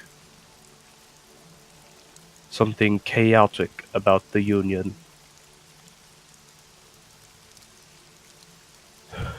They are often used in sacrifices to try to create an avatar for Magisteria.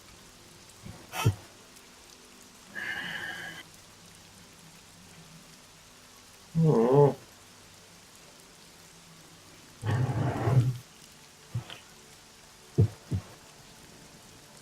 Great.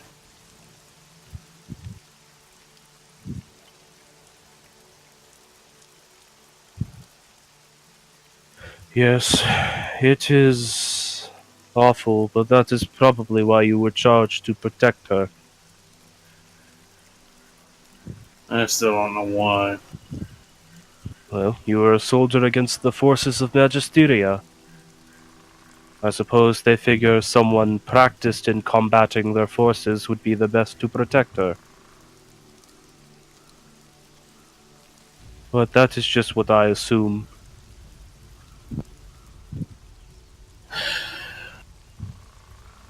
Close friend to her old man. Guess I was the only one he could trust. Hmm. Also seems like a good reason. Must be really concerned to trust me with it, though.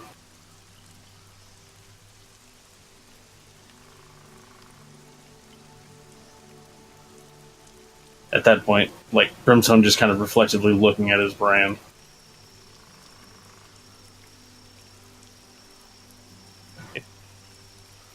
I'm gonna have him insight that. I mean, it's not going to be very I have a passive deception of 9. Yeah. Brimstone is not very good at hiding. That's the third natural 20 this dice is rolled. Yeah? Bless you, by the way. Thank you. It hurts. Ah, it sounded like it did. Ah, my chest. Oh, I can breathe through my nose now, though. Oh yeah, especially since the yeah. Oh, it's like a cannon. Anyways, he sort of looks at your brand, then looks at you. It's a curious magical item. Yeah.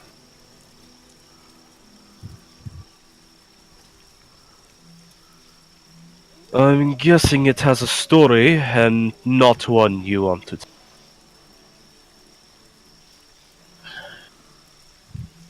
Let's just say my father has a very curious way of expressing his Fair, fair. emotions.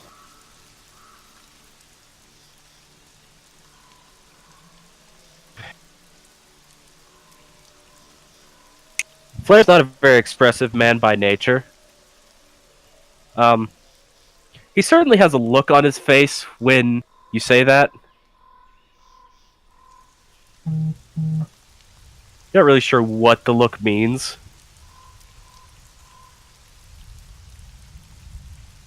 Hmm.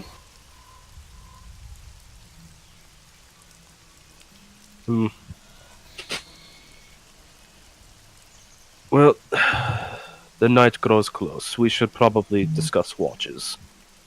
At this point, Keta walks over to Flair and offers up a flower crown to him that's all red. He sort of looks over at her, which, again, you all would notice now because it wasn't super apparent before because you were all busy with your own things. But Flair's hood is down right now. Seen him down with his hood down before. Have you? I can't remember if he's done it before. When it was Keta and Da Vinci in the dining hall, and it was them talking. Okay. Sorry, my brain is a little scattered right now. Yep. Everyone else sees him now, just with his hood down. Yeah, so Not an unattractive, but certainly an older drow. Foxy grandpa kind of thing. Foxy grandpa. See, Charisma of told 20. you hot. Charisma of 20. Literally everybody here is charismatic except did I put this on you? You can, but do not be sad for what will happen. What do you mean? Put it on my head and find out. Keta's like very cautious, gonna very cautiously like touching a wild ant. Like she's seen how like the loggers touch like wild animals and all. Yep. It's like, all right, I don't know if his head's gonna bite me or anything. Alright. No, nothing like that. You set it on his head and then like quickly pull your hands back. And you notice that nothing happens at first. Then the flowers start wilting. And then they burst into flames. Oh God! And it just sort of falls off of his head as ash. what? I have fire in my blood, dear. That's huh. You had it. I don't think you'd have actual fire. Nope, it is actual fire. Morgan just kind of leaning out of the tent, some watching this. Yeah, you just saw her put a flower crown on his head, and it just slowly wilt and dry out and then burst into flames. Well, that explains, why there's not really much rain gathering around you there then, doesn't it? Yes, it does. You naturally look like how you do. Or, like, yeah. What was just asked? Ketcha asked if he naturally looks like he does, or if he's using magic. Do I naturally look like this? Yeah. He says, like, pointing at his face. Yeah. Yes. What Well, mostly at least. part of you changes?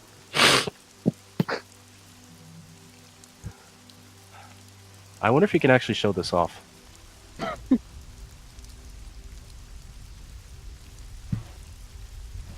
Is now very curious of like, what do you mean you can have fire in your blood? Felzy was also wondering that. He's going So to if I- step away from the camp. Yep. He sort of like says, he basically motions for you all to stay where you are, but he steps away from the camp. And just looks down at his hands. And even in the rain, which you now see is starting to hit him because that aura around him lessens, you just see them start to catch fire. And he just closes his hands slowly, flexes his arms out, and then wings of fire just erupt from his back. And he's just wreathed in flame. That is so cool.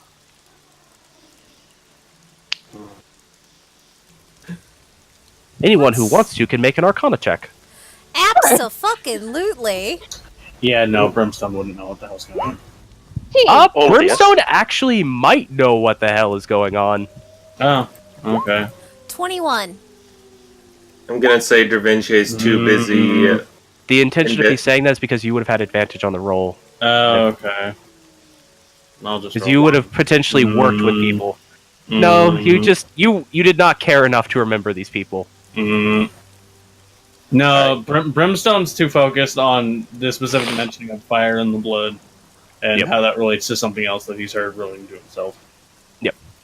Alright, what were you saying, Armored? Just not gonna roll because I figured Da Vinci would be too focused in the tent doing the rock things. You do suddenly see that everywhere around the tent gets a lot brighter, even though it was nighttime. Just the probably pokes his head out the moment it goes out. Yeah, probably. We'll say that happens. But Morgan Yee. and Keta. It's read a lot. Yep. You guys haven't necessarily seen this. Felzy, your role actually didn't matter because you already know what this is. Because he told you. Ah. In your other conversation you had. Felzy's then just taking notes and is like, just maybe scribbling down diagrams. Both of you have read about elemental beings that sometimes come from various fonts of elemental magic. You know about about the elementals and such, just the mindless golems made of pure elemental energy. Both of you know about some of the things that happen in Ignesia. Or in Tez Vernel, I should say. Still getting over the fact that I changed the name of that before the session. Alright. But all good. both of you know about some of the things that come out of the biggest source of fire elemental energy, known as the Hellmouth, which is what the nation of Tezverel is built around. There are fire elementals that come out of it, and occasionally, when summoned by Ignesia herself, usually for like war times, she will summon massive winged creatures made of flame itself, known as phoenixes. And there's just something about how Flare looks right now that gives you like the mental flash of Phoenix. Are you a phoenix?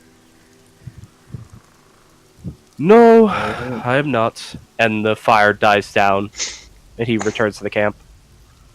I am not a phoenix. Simply share blood with one. It's so cool. Which... That would sound weird for everyone here.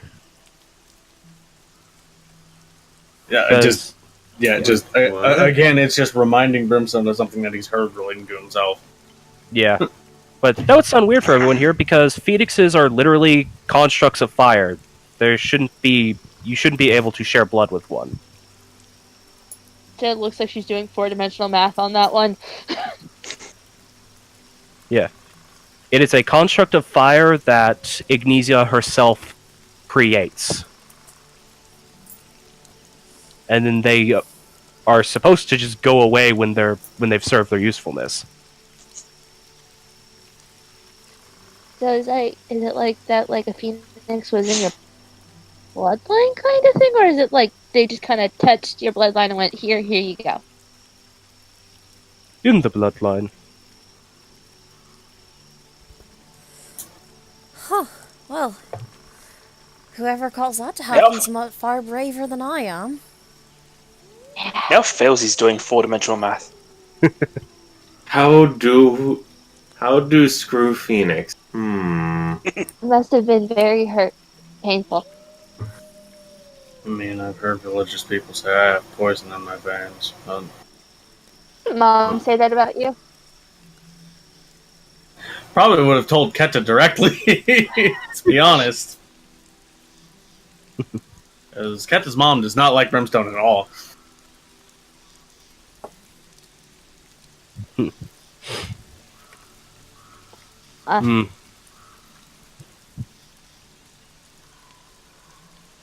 Should probably get watches set it up, shouldn't they? Yes. I Set up as before, though? Like, with the groups?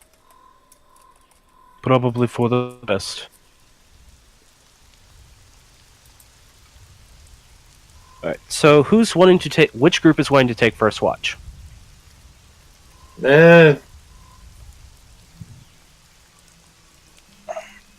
Trevingia and Morrigan while there's still some light. It is already dark outside. Yeah.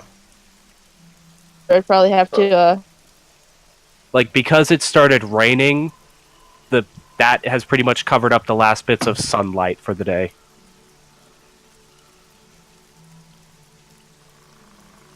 Also, before we begin watches, we'll discuss it after we come back, but let's go ahead and take a break. Alrighty. sounds good. Alright. All right, 5 to 10 peoples.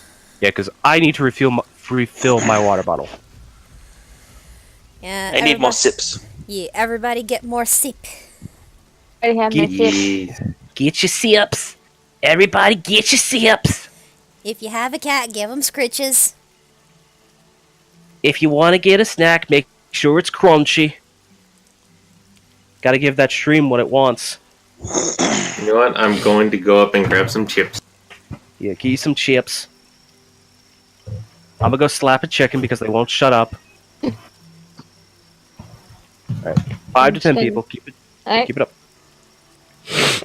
Slap a chicken. Napkins. Happy that, Keta got to talk with Brimstone.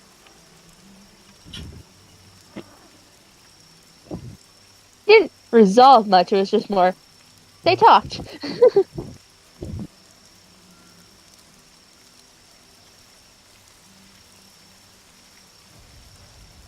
I'm glad Failsy managed to keep her bag, like Very. her scholar bag. One of the books she starts with as a scholar seems kind of pertinent to what your conversations were. Failsy doesn't know that yet. Failsy doesn't know that, but if it, yeah, I muted myself, so I didn't actually say it in the stream. Like, Failsy was currently reading one of her books while, downtime.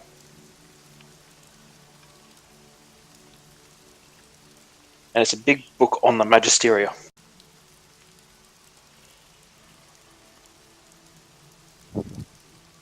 Useful, but also that I'm kind of scared with the new revelation of why they want people like her.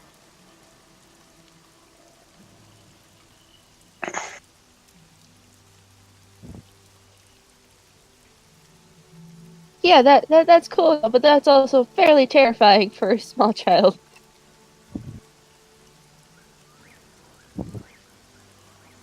Sorry, you cut out a little bit there. I didn't catch that. Why was she terrifying?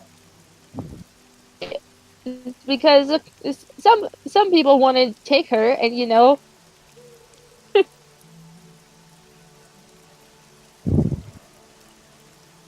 I'm back.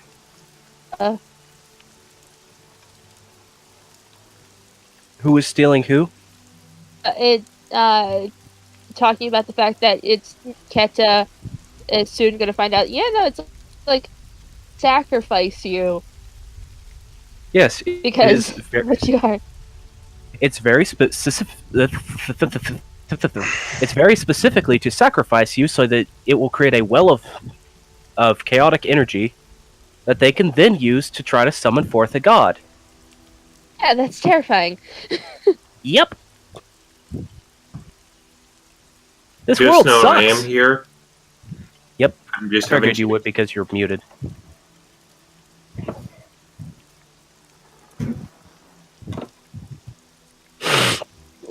But yep. You can't really blame the girl on being curious and asking, like, "Hey, has there been any more like me?" Yes, but they've all died terrible deaths. Oh, fun. Yeah. Well, also that means it's officially out for the stream what Keta is now. Yeah. I was hoping to keep it secret till a certain thing, but oh well. Oh well. I said she's gonna talk with Flair about stuff. Yeah, but there's a lot of stuff that you could talk to Flair to. Yeah, stuff is a very inspecific. I'd say it directly on stream because then it'd give away before this talk. Yeah, but it also means I can prepare what he's going to answer with. Yeah, it's the DM. Yes, that's blindside the DM. It's fine, because I'm basically prepared for anything you guys do. Including the coincidental ability to actually hit something that had an AC of 25. With disadvantage on your attack roll, no matter what. Are you, though? Something happened. I was wondering if you'd rolled a thing and it's like, oh, you summoned the Leviathan, it actually notices you, now you're all dead. No, it was very dead set on looking at that lure. It is the direct purpose of those things.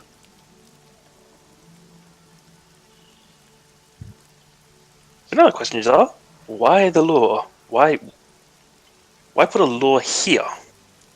Maybe that's why the Kingfisher's still here. I mean, as Keta theorized, it's probably like, oh, as it was like the whole entire group. It's like, hey, that's luring people in Yeah, possible. for the Kingfisher. It doesn't lure people in, though. It lures the Kingfisher in. Well, yeah, but bright, shiny.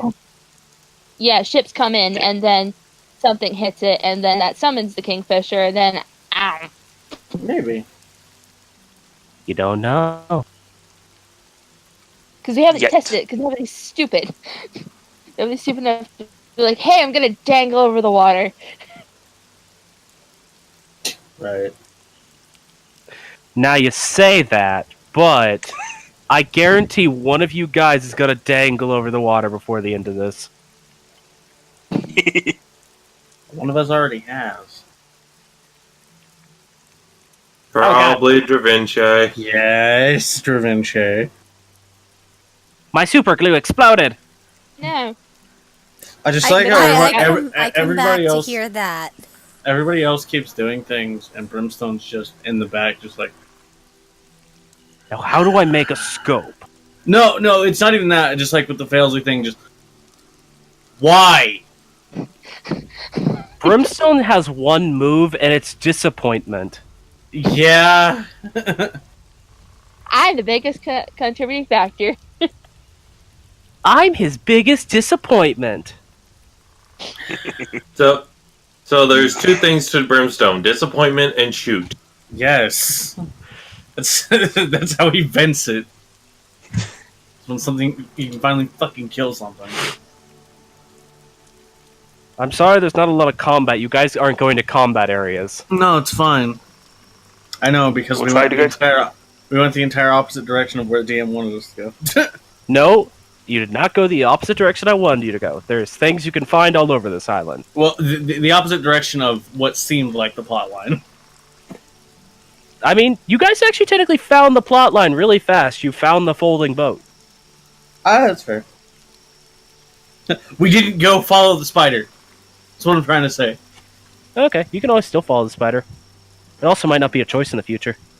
I mean, we could also just decide, hey, let's just explore this southern beach.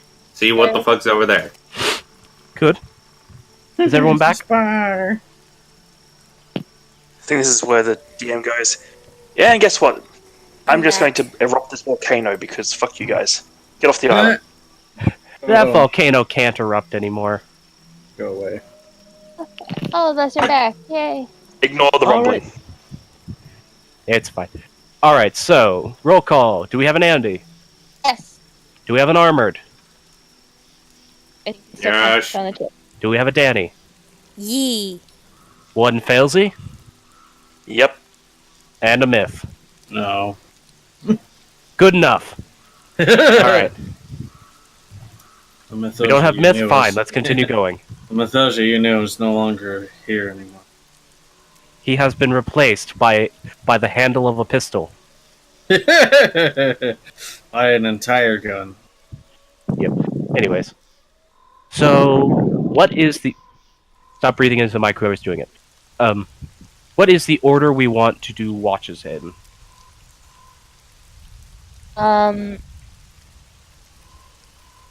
Certainly could probably take first watch. I believe Morrigan and Da Vinci were going to take first watch. Okay. So yeah, Kitten. So, do Second. we want to do just the same thing we did last time? Yeah. Sounds There best. was Morrigan, Da Vinci, Keta Lee, Failsy, Cassandra, and then Flair and myself. Alright. So, Morrigan and Da Vinci. Everyone else, don't talk. The night is a little bit strange this time. Last night had been fairly quiet. This night you actually do hear a bit of sound in the woods. Just as you currently hear, there's just the occasional sound of either a frog or just the distant sound of something. The wolf sound isn't actually supposed to be there, that's just what happens to be in this track of sound. Fair enough. But just the general sounds of a forest at night. Seems that the rain is keeping things awake longer. Hmm.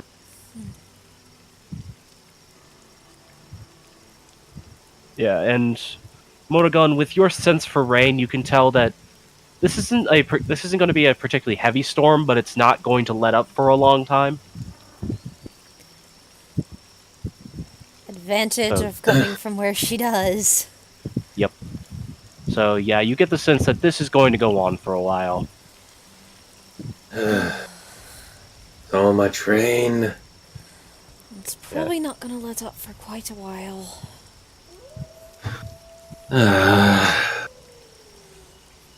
Not used to it. A lot of rain. You get used to it when you're from where I grew up.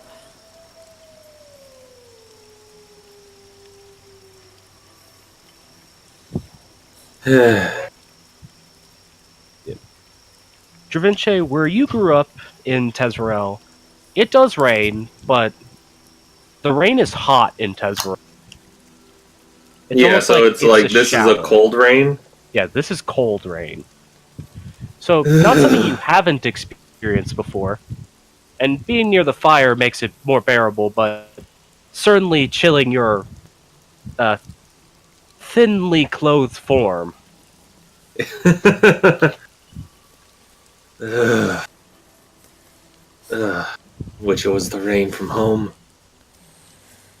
You told me about that before, I think. Yeah, I could wear what I normally do without having a problem in the rain. And as I've told you, if you ever come to Bogcrest, you best be dressing in layers. But I would say, do I really have to, but knowing you, I would. That you would. That's a 5, I ain't seeing shit. And 12 for me. Neither of you really see anything throughout your watch. Well, it doesn't look like there's any more spiders coming by. Yep, neither of you see anything. Ugh. Doesn't look like any other deer either. No.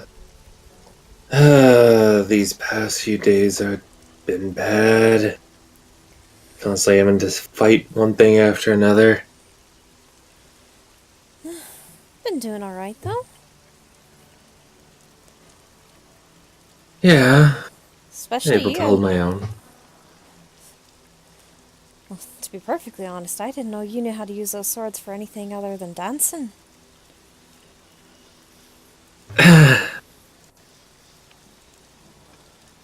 Well, I guess even I surprise myself at how good I can be. Wonder what other surprises you might have that you're just keeping to yourself.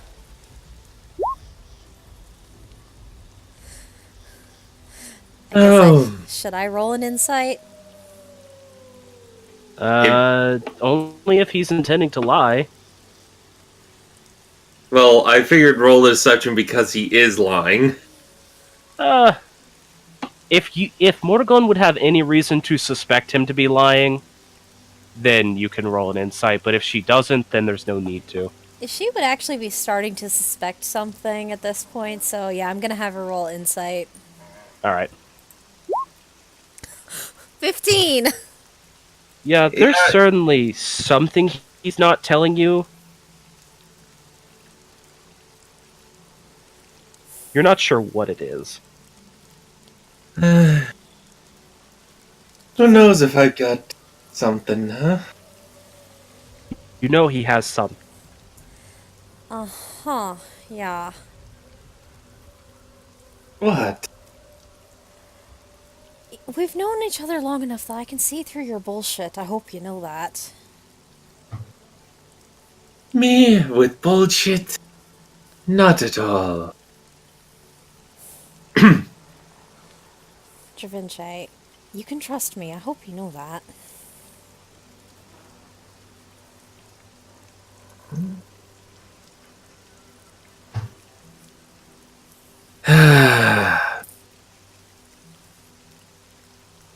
I can trust you with a lot of things, but not everything.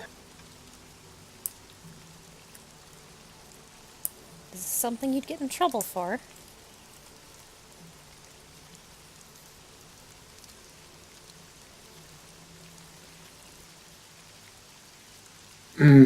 He stays silent at that comment. Ah, it is then.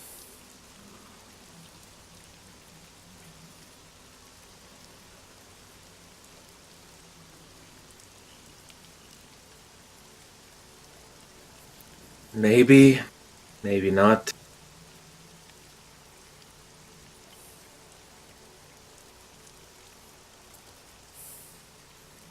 It's nothing that should be a cause for concern, though.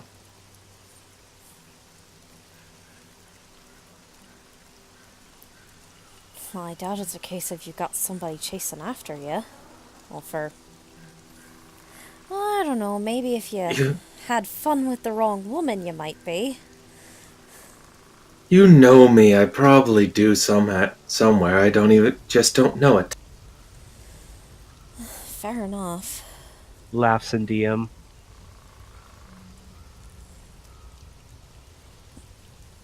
You know you can talk to me about it if you would want to.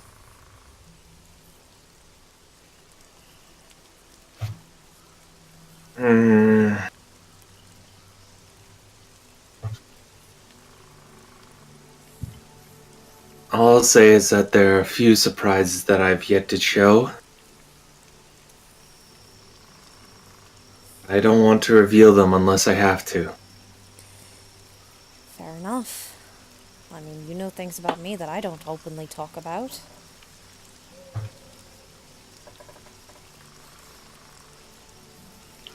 Morgan, Mm-hmm. near the end of your watch, you see something move in the trees, but it's gone before you catch a real glimpse of what it was. Well, that could have either been good or bad. What? I saw something moving in the trees, but I couldn't get a good look at what it was. Might be some more spiders. Spiders, maybe another deer. Whichever. Should let who's ever next on watch know, so they can be aware of it. That'd be Ketta and Lee. Alright. Alright, Ju- so that is the end of your watch. For the rest of the watch, Da Vinci is a bit more quiet. Has less of a smile on his face than he normally does. But Alright. but eventually does knock here into Ketta's tent. Come on, you two. Basically the exact same thing you walked into previously, where Lee just has Keta held like a teddy bear. Aww. Hey, come on, wake up. Shake him. Time for watch. He just sits up. Come on, you couple. The light It- punch to your shoulder from Keta. Hey. Lee sees you do that. Her face is pink, like bright pink. He just saw you punch him, and he was still in his sleepily groggy state, and just like, okay.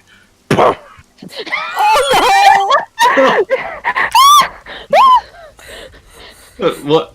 You take 2 points of damage as you're slugged in the shoulder by a sleepy orc.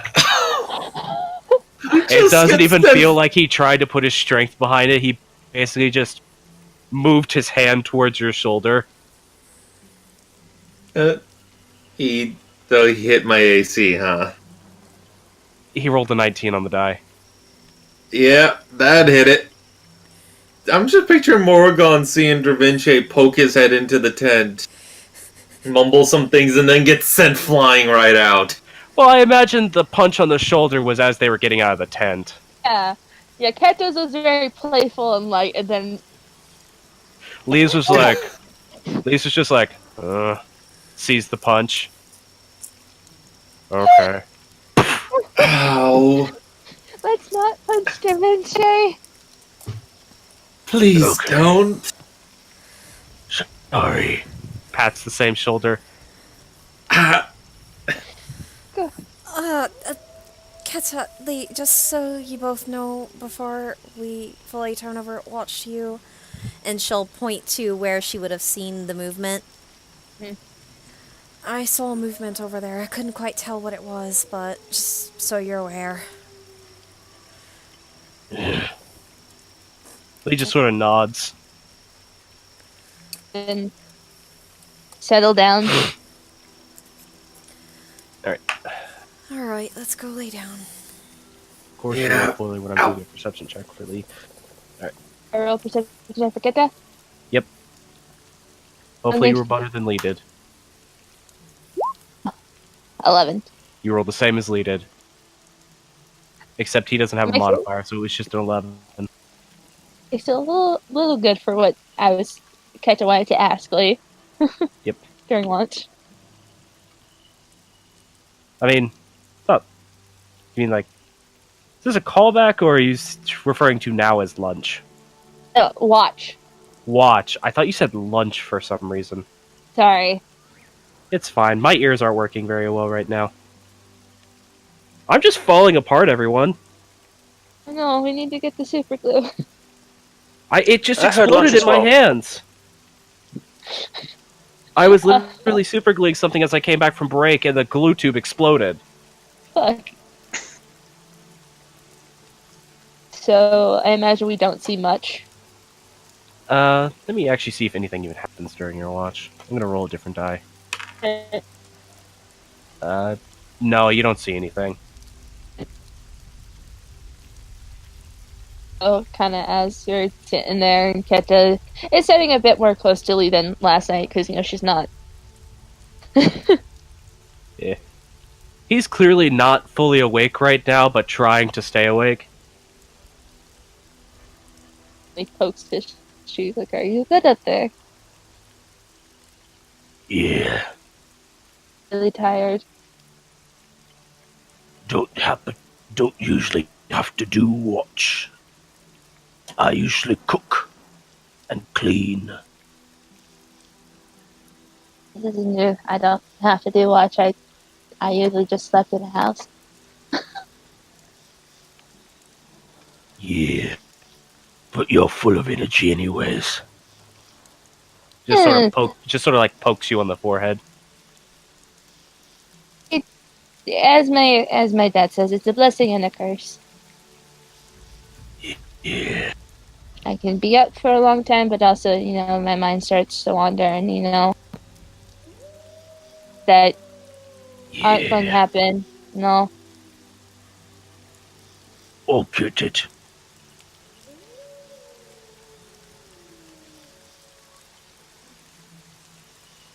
This is a weird question. It is.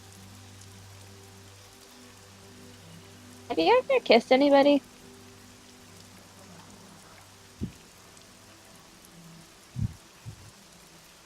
He just sort of stares at you for a second. She doesn't. It's an honest question. Does CPR count? Probably not. Didn't know. I mean, some of the crew members, they would give me a kiss on the cheek sometimes, but nothing what I'm guessing you mean.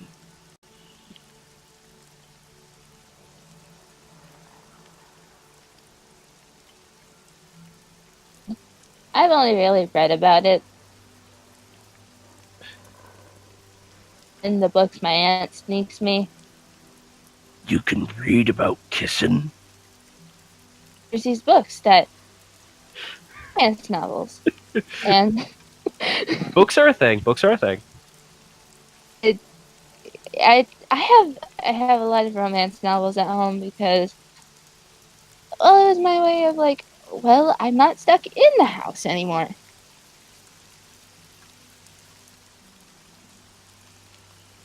The non-needing for an insight roll fact of Lee doesn't know what a romance novel is. And I don't know, it's just He equates a all the romance books I've novel read. to a book about kissing now, which is not entirely wrong. It's just a lot more detailed. Yeah. It's just in all the books that I've read, they've hyped it up to all this like egg thing. I don't know if it's supposed to be like that. I mean, Kissing's just people touching lips. I think it's supposed to be like the feeling behind it. Mm. I don't really know. Same boat then.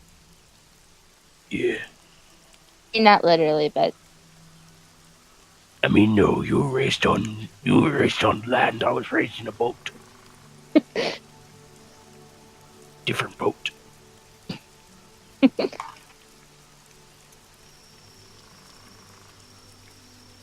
after a few minutes, she kind of says very quietly, "Did I kiss you, Lee?"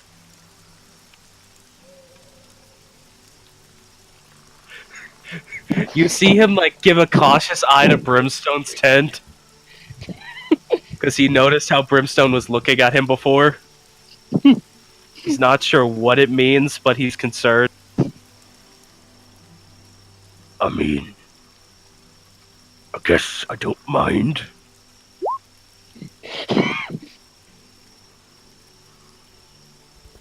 Sure, I don't want to be weird. I mean, Just sort of looks around you again, just Gestures. every it's hard to laugh at his Lee for some reason. everything's a little bit weird right now. Maybe should wait. Not in a death situation, and it seems like Bailey's gonna kill us.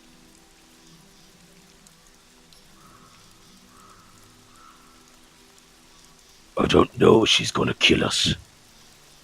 Honestly, her idea, luring the Leviathan so we can get back, it actually seems like it could work. It's just we need something with a lot of distance to reach it.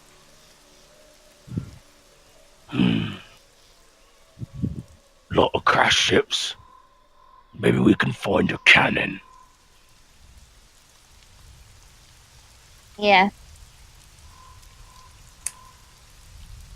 Depending on where we set sail from, I should be able to learn some new magic by then. Maybe. I might be able to reach it. Yeah. Honestly, if I found a cannon, I feel like the green fella, that's not me. Brimstone? Brimstone. He never introduced himself to me. He doesn't introduce himself to people. I have to do it normally. That's fair. But I feel like he might like me, since he likes the little cannon he carries on his hip. Brimstone doesn't like many people. But if I get him a cannon,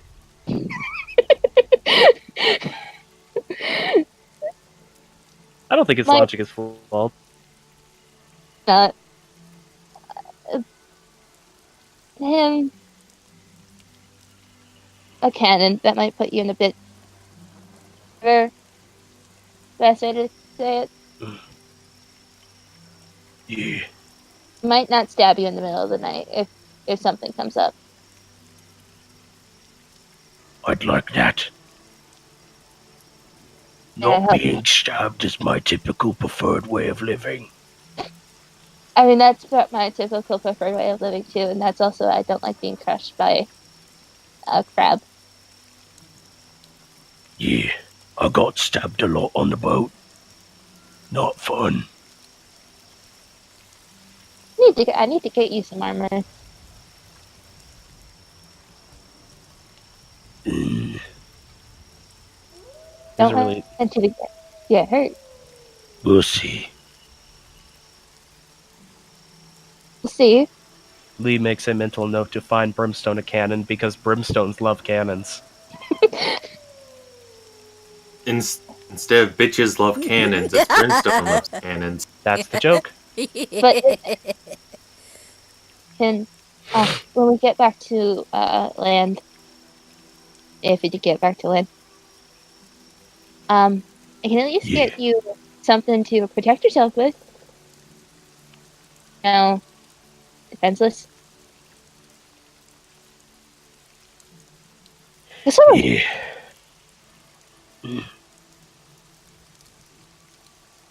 and I'd give you my sword, but it's small. Looks at his giant hand. Looks at your tiny sword. Yeah, it's very small, Mostly ornamental. honestly. Ketsa has like one of those swords that you normally get only to display on a wall, but it does still function as a sword. Hmm.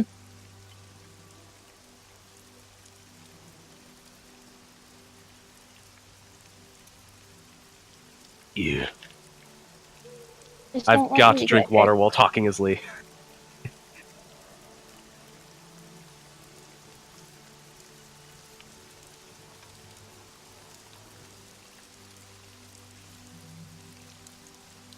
Okay.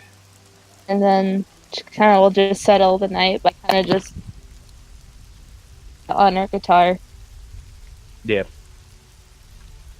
It's a relatively calm rest of the watch. You're able to rouse the next watchers without issue. Poking.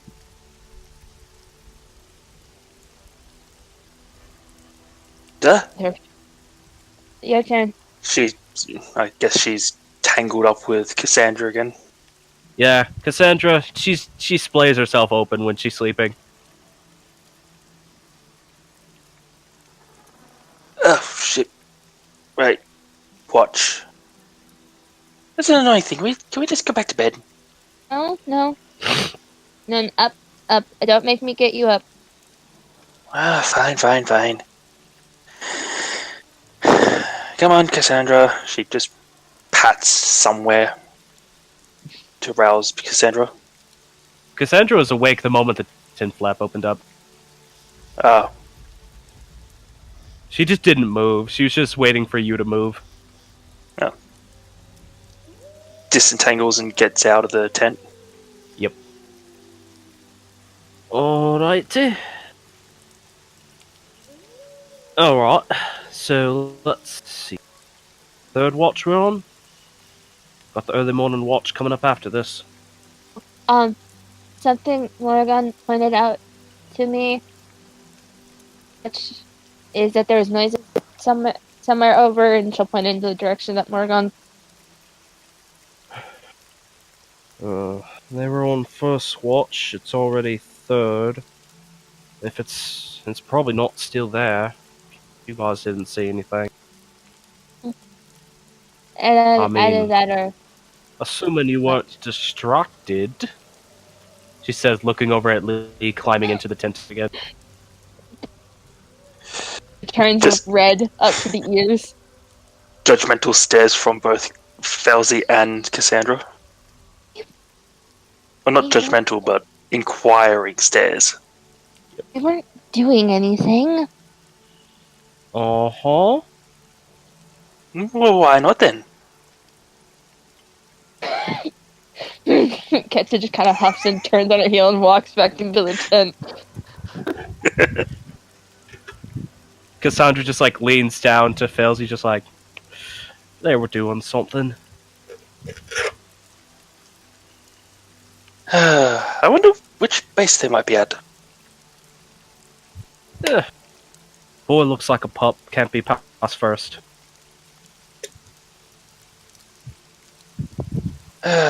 Wonder if I should get involved at all. Maybe best not. If it looks like they don't know what they're doing. Alright, let's watch. Yes, let's watch the darkness and be bored. Oh, not a bad roll from Cassandra. Roll the encounters, see if anything happens. Perceptioning. Oh, Fels is actually on point. Yeah, you and Cassandra actually are at the same level of perception right now. There are moments when you do see movement in the tree line, but when you sort of either stand up to investigate it or just focus on it, it's just like a squirrel that is for some reason awake right now, just running about, or like in the first time you guys went walking, there's a chipmunk. At one point you do see another deer. but it doesn't enter the camp this time.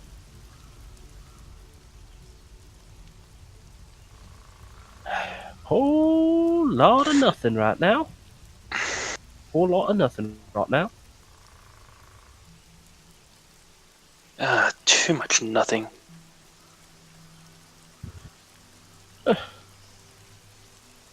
Suppose tomorrow we should take a look at that. Whatever's to the east. Either spiders or that big old tower thing that you spotted. Well, it's not a tower, it's like a little building. Uh, Honestly, I couldn't tell really what it was. I just see something built over there. Maybe it's somebody who knows how to make those. Maybe it's whoever built the lure. Could be possible. I've never heard about someone being able to make a lure for a Leviathan.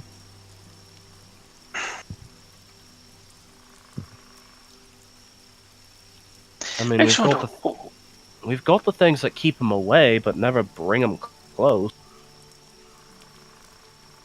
makes you wonder, what happens if I break it? I'm guessing there'll be a large explosion of chaos energy. Probably. But then would this place stop being the Kingfisher's domain? Does I mean, the Kingfisher just gravitate here because it likes the lure? I mean, Is that the only thing holding it here? Honestly, hard to say. I do know we've got buoys constructed all around this place, so kind of keeps the Kingfisher in check a little bit. But this place doesn't have a ley line directly around it, so we can't build a buoy right on this place and keep the Kingfisher in a single island.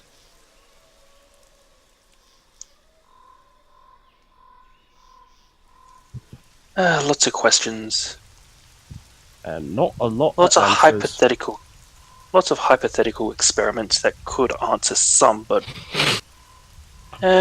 possibly not worth the fallout of it. Probably not, but honestly, I'm kind of on the same boat as you. I think it could work.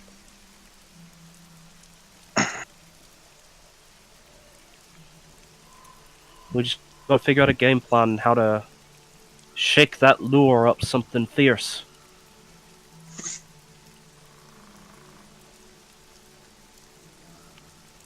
Much to think on. It's kind of weird though. You did just say that that's just a ball of chaos energy, right? Like chaotic Yes. magic? Yeah, I wonder that's what I feel from it. I wonder why the Leviathan's attracted to that. I would assume so. It seemed to eat away at my magic during the fight on the Castaway. You will chaotic magic? A little bit. One of my spells in particular that I tried to use back there seemed to have eaten it away, and I noticed it healed the disembodied tentacle. Huh. Well, that's kinda weird. So I'm going to need to develop some spells that veer away from my usual magic. I guess. It's just weird. I've never heard about the Leviathans doing that before. Well, I would assume not many people can actually get close enough to study which magics affect them. You're not wrong. We've fought a few Leviathans, but even fewer have been killed.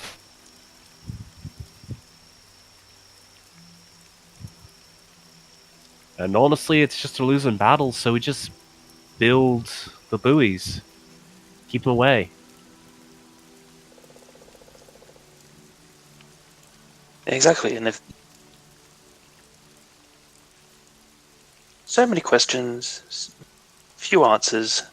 Makes me excited. I'm on the same boat.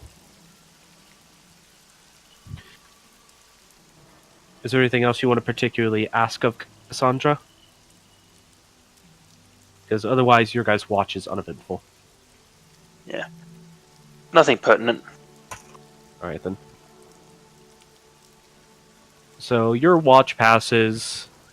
Nothing really happens. You are then able to go rouse Brimstone and Flare for the final watch of the day. Of the evening, I should say.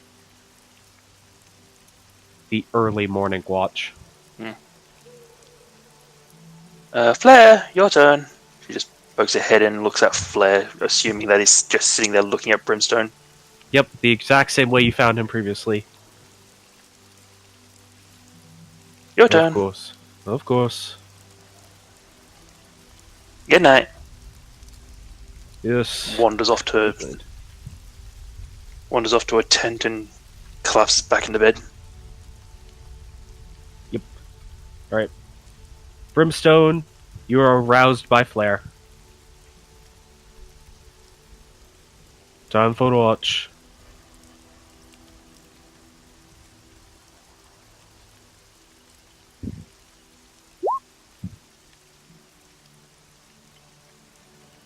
Mythosia, you are muted right now.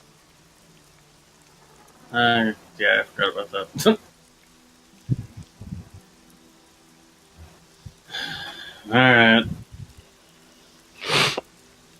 That's a good roll, though. Yeah, it's as good as you can get. Yeah. Oh, wow, that's terrible. I've just noticed something really funny about this dice I have that I got new. Hmm. It's printed with 2 1s on it.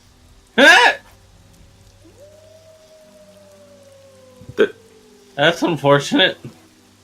Huh. Well then. Like, one of them Like- is supposed to be the 7, but it's not printed as a 7. Or molded as a 7. Huh. Huh.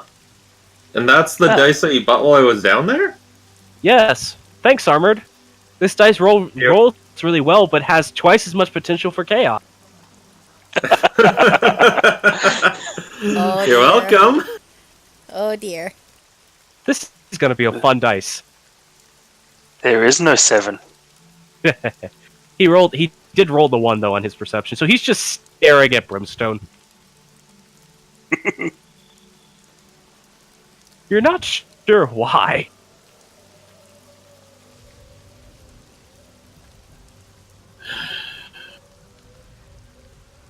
Alright, what? Nothing. You don't just stare at a person if it's nothing. You do if there's nothing else to look at. Mm, Who dropped? Andy. Okay. At least For I a second, assume. I thought I- you just rage quit for some reason. No, Sorry, I- no, everything was going like beep boop. Yeah, whenever I hear somebody drop out, I assume it's Andy. That's Because fair. it's generally Andy. She has connection issues. Alright, but...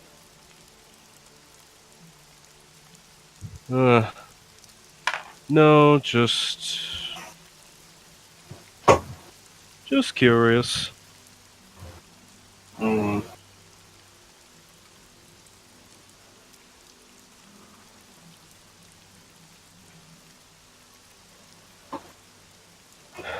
Tell me a bit about yourself, Brimstone.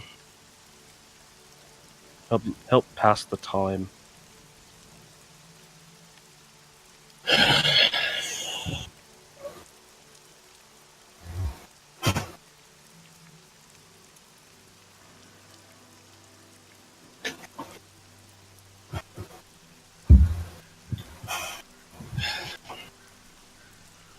I'm the son of a terrible man and the woman who was unfortunate enough to fall in love with him. Then he killed her. And I fell in love with somebody. Then he killed her. Mm. Soldiering's all I know. And even then, I can't escape people dying.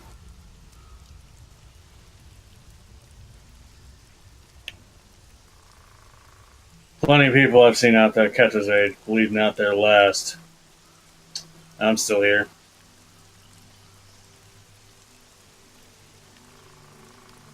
Hmm.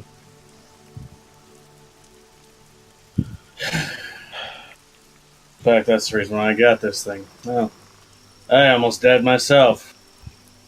And the fucker showed up.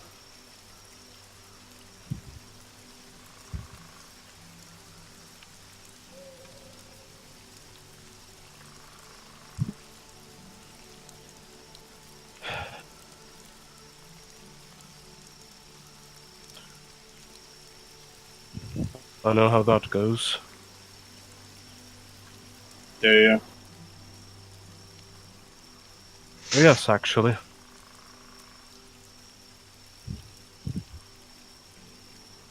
The woman, supposedly my mother,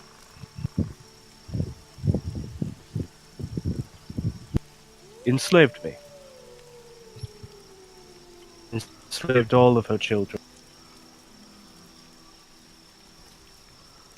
So she could further her own goals of ruling. Of course, she didn't call it enslavement.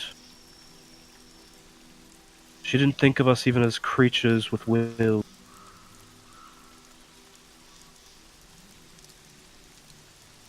Simply as something to hold dominion over and use as a tool.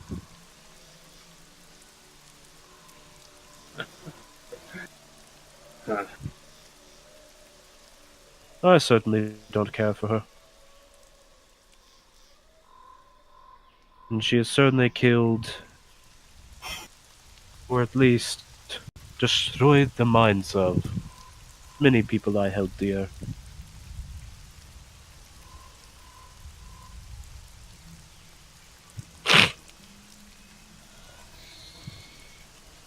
So I have an inkling of your sensations about this man you call father.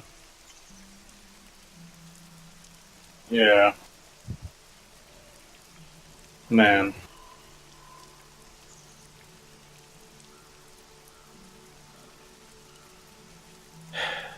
More than a man? I don't know what he is. Not exactly. Hmm. He ain't a person. Just because it's not a person doesn't mean it's not a man, not a woman.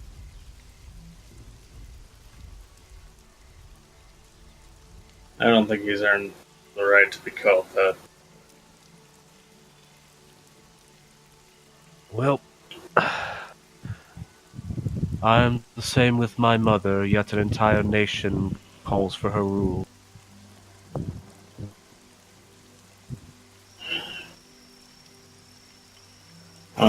All I really know about him is that holy people seem to think I had poison in my veins because of him. Might explain why I look like it. Perhaps. I have fire running in mine.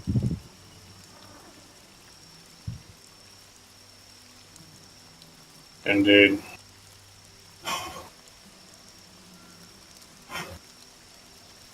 I don't know.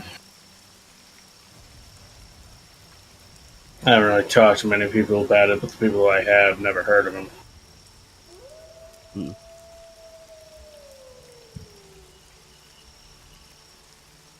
Well, I can't say that I would have heard of him. I only recently was able to escape my mother's control.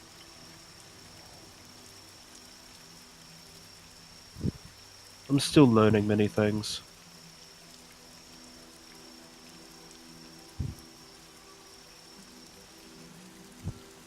Sounds like your mother and my father should never meet. Sounds like a match made in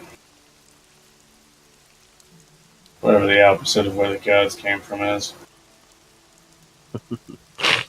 The gods came from this planet, my friend. For a bit of world knowledge, there is no heaven or hell. Right.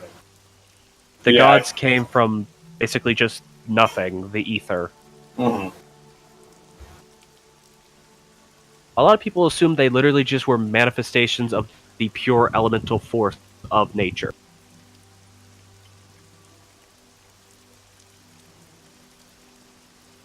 So a match made in space then. Yeah.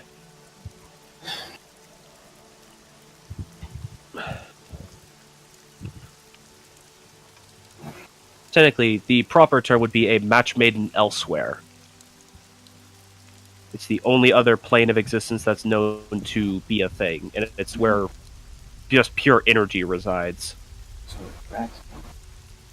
In any other world, it would be what you would call the weave. Yeah.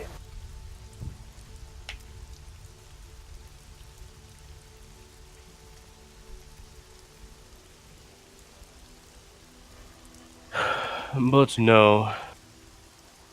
Unless your father can be controlled, then it would not be a match. I'd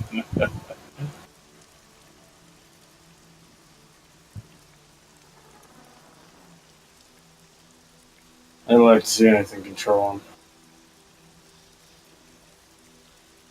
Let him meet Agnesia and see her try. Maybe.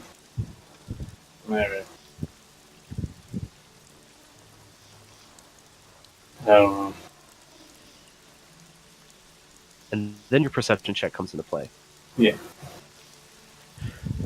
At this point, everyone has more or less gotten a long rest for the sake of it, I will say. But Alright. I'm going to roll something. There are currently 3 occupied tents. Oh.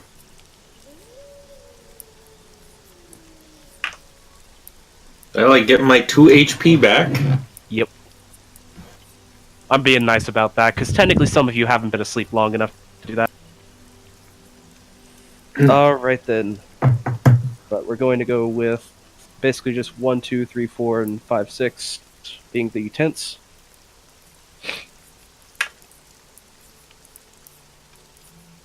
Oh, that's unfortunate. Mm. So, Brimstone, there's just something that suddenly feels wrong. You heard the, because you were just listening because you're used to having to hear this. Just the breath of all of your allies as they're sleeping. And then suddenly 2 of them are gone. Which ones? And then you immediately turn to look at Lee and Kieta's tent Oh no. and see it being dragged into the treetops in a spider's web. Oh. Oh nay. Of course it's me. Of course it's me. Yeah. So yeah, You guys were 3-4. Everybody who speaks Infernal I just did it- hears the most colorful cursing. I know you didn't purposely make it to happen. So everyone but Cassandra now hears infernal cursing. Yeah, and then all that Cassandra would hear is just this rough, coarse language. Yeah, a lot of hissing. What's going on? What the fuck? Spiders! I'm checking Keta and Lee, come on. We don't got time to wait. Oh fuck, Wait, no we don't. We need to get after them. So begins a chase scene. As the tent, which I'd like for Keta to roll a perception check with disadvantage to see if she wakes up. Because you guys aren't really being jostled. Fuck! Oh, Not one. You don't wake up, but let's see if Lee does.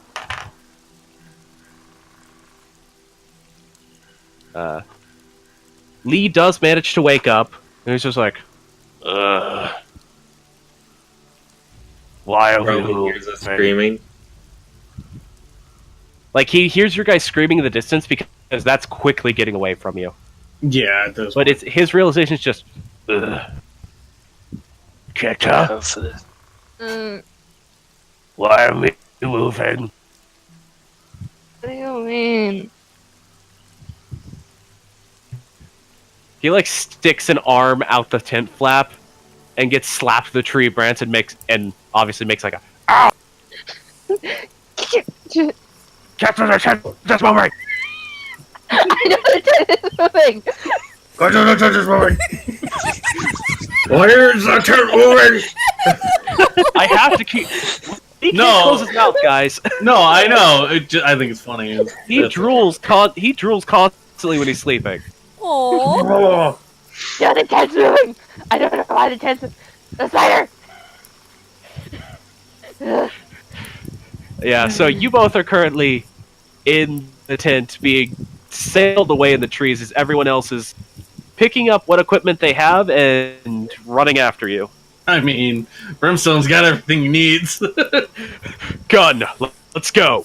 Yeah, gun, armor, let's go. Alrighty then. Running So now. You are all heading into the tree line. Go ahead and make some perception or survival rolls. Can't there be like light behind her?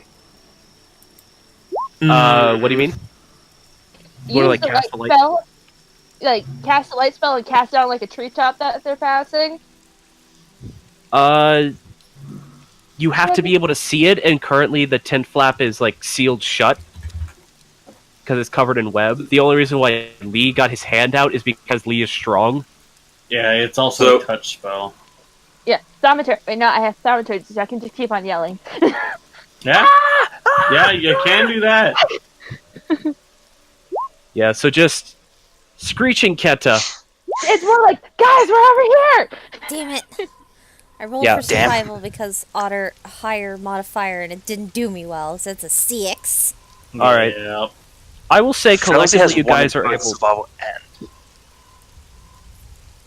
Collectively, thanks to Keta's yelling, you guys are able to keep at least after them enough to, while at some points they do get out of your sight, you always know either in the same general direction. As you're going further into the forest, the terrain is changing a bit as trees are becoming more covered in webs. Oh no, no, no, no, no. This isn't good. And obviously, at the point where the webs become so thick, you actually have to like stop to be able to cut through them or burn through them, however respectively you want to do it. The Just creature, firebolt. yep, the creature in the treetops is not slowing at all and gets completely out of your sight. Just Da Vinci doing portals throughout the web. Yeah, Oh, Kitty, please keep screaming so we can find you, girl. Do you think she's not gonna stop? there is a point where you get so far behind that it just becomes like a distant sound and it's hard to place. How are they getting away so fast? I don't know, but as long as she's screaming, we know they're alive. Because spiders are bastards. That too. If you hadn't have rolled so well, you would not have seen them be taken. That would have been an interesting thing to wake up to. Like, Lee, where are we? I don't know, Kesha. I don't know, Keta. Why is this thing biting my arm? Pain!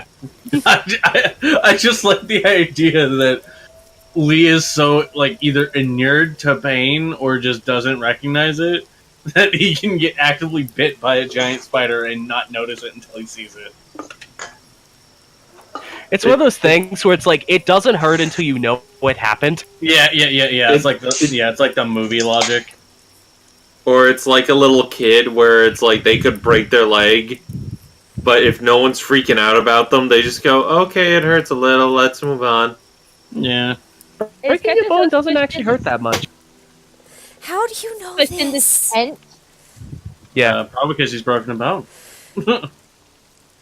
Oh, no, Ah! Anyways, Oh God. Okay. all right. How So flammable are these things? The webs. some of them are still pretty wet, so not very, but there are tracks where you could just burn through them. Fails is going to stop Brimstone for a sec and hand him from her pack, since one of the things she carries is oil, and hand him oil. All right then. I will ask, because we are getting close to our 3-hour mark, do we want to go ahead and do this combat and go a little bit long, or go ahead and end it for this combat? it might be a good idea to end it. I think end right before we get to combat. Yeah. Just making sure. Yeah, start ourselves fresh next section. All right then. Okay. So you Sounds guys, good to me. you guys are able to continue on your path, going pretty quickly forwards. As you keep following the sounds of their voice, there's something strange happening with the webs around you. Before, they were spider webs, sort of the same protein type stuff that spiders use to make their webs. As you're getting closer to the sounds of their screaming, which seems to have stopped moving, the webs stop being the sort of white-tan color, or clear at points, and start looking like thin gold filaments. Like, since Da Vinci is cutting, is he noticing this difference? It's not hard to see. There's like a distinct point where you stop just seeing white filaments between these trees, and they are basically completely covered in spider webs at this point. And the filaments become gold. Like gold thread, or... Yes. I think we're approaching where those... what's the word? Artificial spiders? Not like normal spiders. Bastards. The little clockwork ones, yeah. Bastards. Well, that works too. Come on, let's keep going. Yeah. We're getting close. We don't have time to argue semantics. Yep.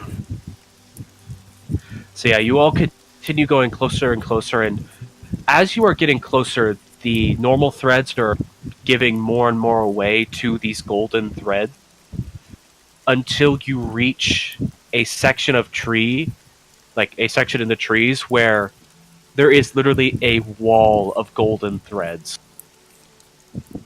Fuck. With Slashing swords against it.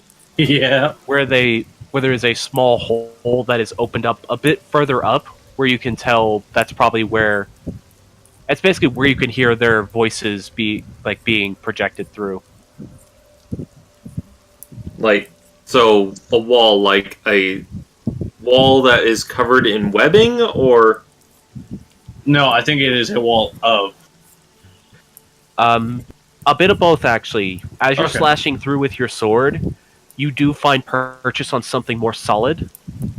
And when you peel your sword back, there is stone, but there's about 3 inches thick of golden threads here.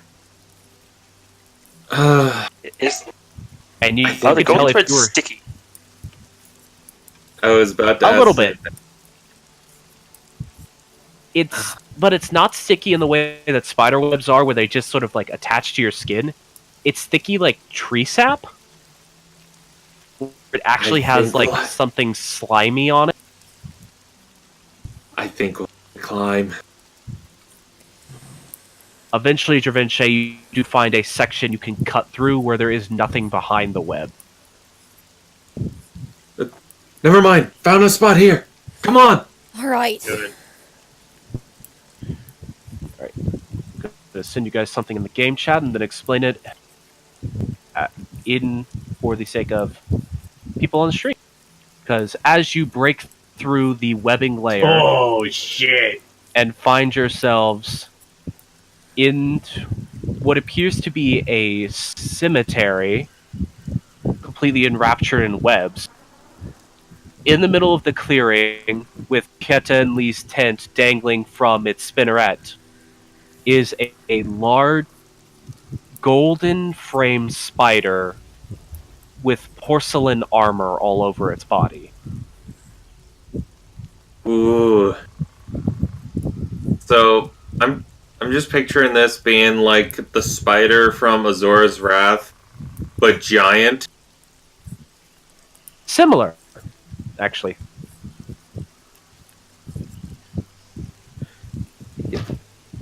It is, for all intents and purposes, it is laid out like a normal spider, but it just has porcelain armor over its limbs and the mane of its body, and it has from its spinneret there is a long golden thread that is completely wrapped around Keta and Lee's tent, and you can see their forms struggling on the inside of it. And as it turns to look at you all, that is where we're going to end for tonight. Ah! This time I didn't pull. I didn't cause it to happen. Yeah. This Nope, was you just happen to shit be luck. the unlucky ones. Yeah. Poor Keta. Poor I'm sorry, Keta. you guys had the second watch, so you were 3-4 on the roll. That's It's actually okay, a good it's way of okay. determining who's what numbers. I mean, it kind of would have been funny if they'd have 7-8. Just shit, 10's got. Well, that one wasn't even an option. Yeah, I figured. That So I would have been guess that funny if it was, means- though. Just, I guess that means Morrigan and Dravince were 1-2. Yep. Yep. You were 1-2, Failsy and Sandra were 5-6. So just need Wait. to get back to land. If Plan. if it was Da Vinci and Morrigan, Da Vinci would have been just trying to hack his way out as best he could. Yeah. You would have been trying to. That doesn't necessarily mean you would have succeeded. Fair enough. There have been some rolls. I mean, probably a bit better than Keta's method of like, "Hey guys, I'm over here." Or Lee's method of sticks arm out of tent. Ow! Six armed out of tent. Ow! Like that. I'm trying to grab something. But Yeah. anyway, Yes, we can do game discussion afterwards.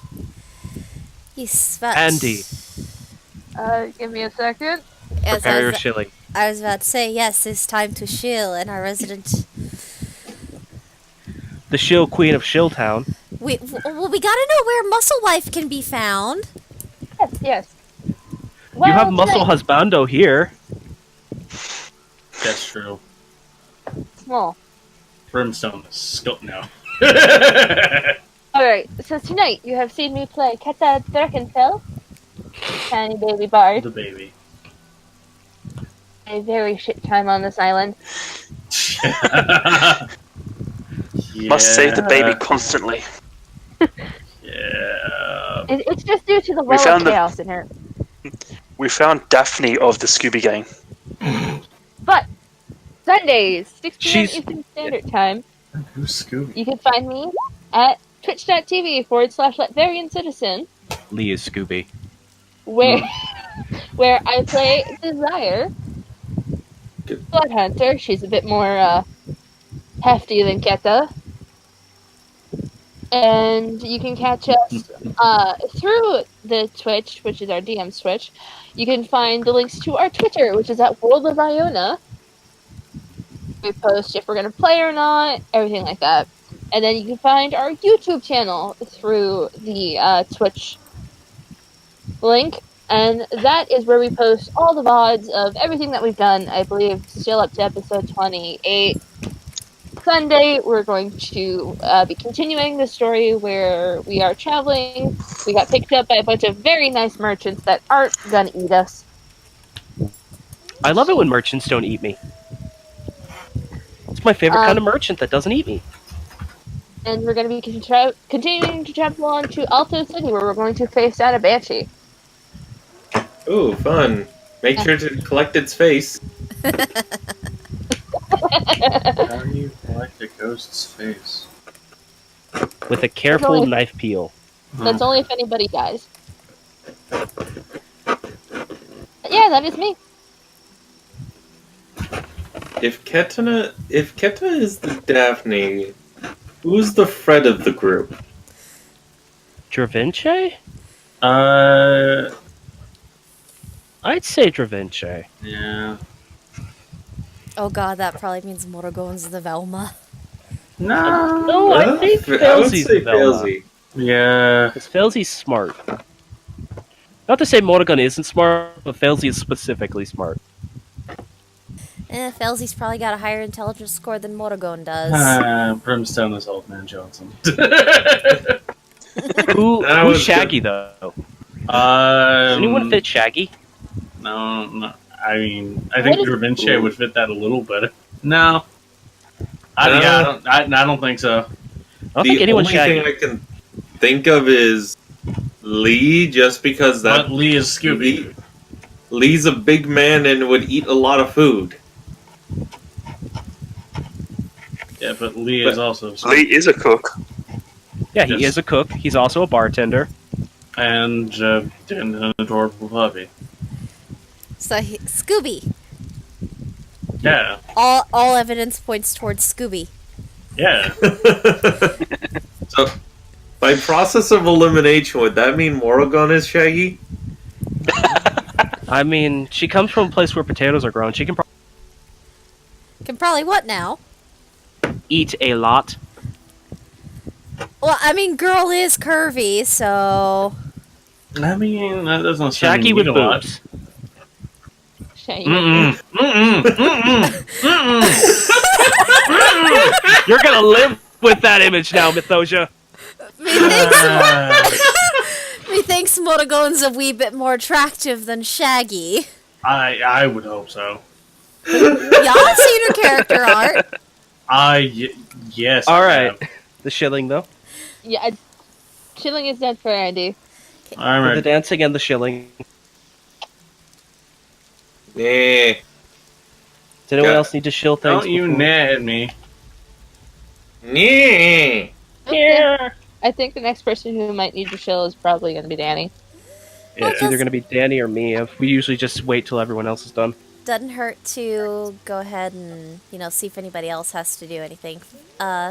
Going down the line alphabetically. Felzy, do you have anything to shill? Nothing set up at the moment, sadly. Myth? Once you start being... Been No, I don't got anything. I'm sorry, I cut you off there, Felzy. it's alright. Once you start being able to publicly take commissions again, you can always shill that again as well. Yeah, I just need to get a decent setups where my computer's not sitting in a lounge room. Yep. That helps. I do art. I do sketch art for the this stream. Yeast and is glorious. Yeah. I should set up a Twitter for this stream and post your art to it. That'd be interesting. Ooh, that'd be fun. Yes. Something like we actually do for World of Iona. Iona. Oh, yeah, and can also then, with that, possibly tweet out the VOD. Scattered Rome's Twitter account. I'll start working on that. Is there a way for a player to put in like a piece of art in the You can Roll send it 20? to me and I can put it in. Yeah. Yeah, just you But can just. Is That- stream still up? Yeah, stream is still up. Stream doesn't go up until I tell you guys that we're offline. Yep. Okay, We'll figure that out so- after stream, Felzy. Okay. There we You go. want to show. All right. All right. But if that's everything, then for Tuesday, regardless of stuff, what will happen? I will let Ash announce on that one. Yes.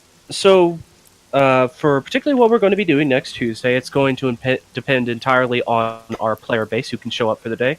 Because, much has been stated before, our DM for that game, Night Hunter 66, does not want to continue the storyline of Tel Avra, or Foray in the Forest, until we have all players present, because it'd be kind of awkward to do anything without everyone there, because everyone is doing something. Everyone's involved. So we're kind of having to wait till we have everyone available to continue that one.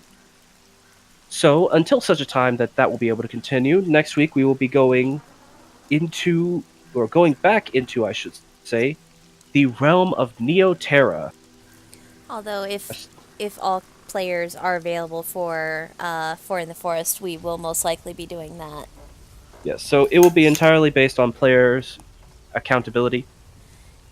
Or not accountability, but you know what I mean. Availability. Availability, that's the word. If all players for that are present, it will be streamed on Danny's channel, the same channel as now. And that will be 9 p.m. EST on Tuesday. I was getting to it. Sorry. Yes, that will be at 9 p.m. EST on Tuesday. And if we are going to be returning to Neoterra, that will be at the same time, but on Nighthunter 66's channel, with the different players of myself, Danny, of course, Nighthunter. Then as well as for Neoterra, that will be with CJ and Small Lizard and Jack. Small isn't part of Neoterra. I am confused, okay? I'm It's very okay. exhausted right now. I know, it's the heat. It's very warm where I am. Should probably call it very soon. I'm Yes. fine, it's just messing with my brain because I'm thinking about two different games at the same time. That's okay. To clarify, if we do For in the Forest, the players on that are myself, Ash, Jack Dittman, and Small Lizlord, with Lizlord? Nighthunter being the DM. It's the way that it's spelled. It's you're supposed to pronounce it lizard, but it's spelled as Lizlord. Cool. But yes, that will be if we do Forest, and that will be on this channel. And if it is Neoterra, it will be on Nighthunter 66's channel. Same day and time, though, regardless of who's streaming. And then we will be returning here next Thursday to see if we can save the Keta and the Lee. We must save the OTP. Yes, we return to the stream title of Eyes in the Trees. Ah, yes, that will be when that stream will be. That title will be proper. Or Threads of Connection, we'll see how... We'll see how you're feeling on, title come next It'll week. depend on what you guys actually get to in the session. Ah, so Batters! So leave next week's stream title blank then, other than, Scattered episode Realms title. and number. Yep. Gotcha.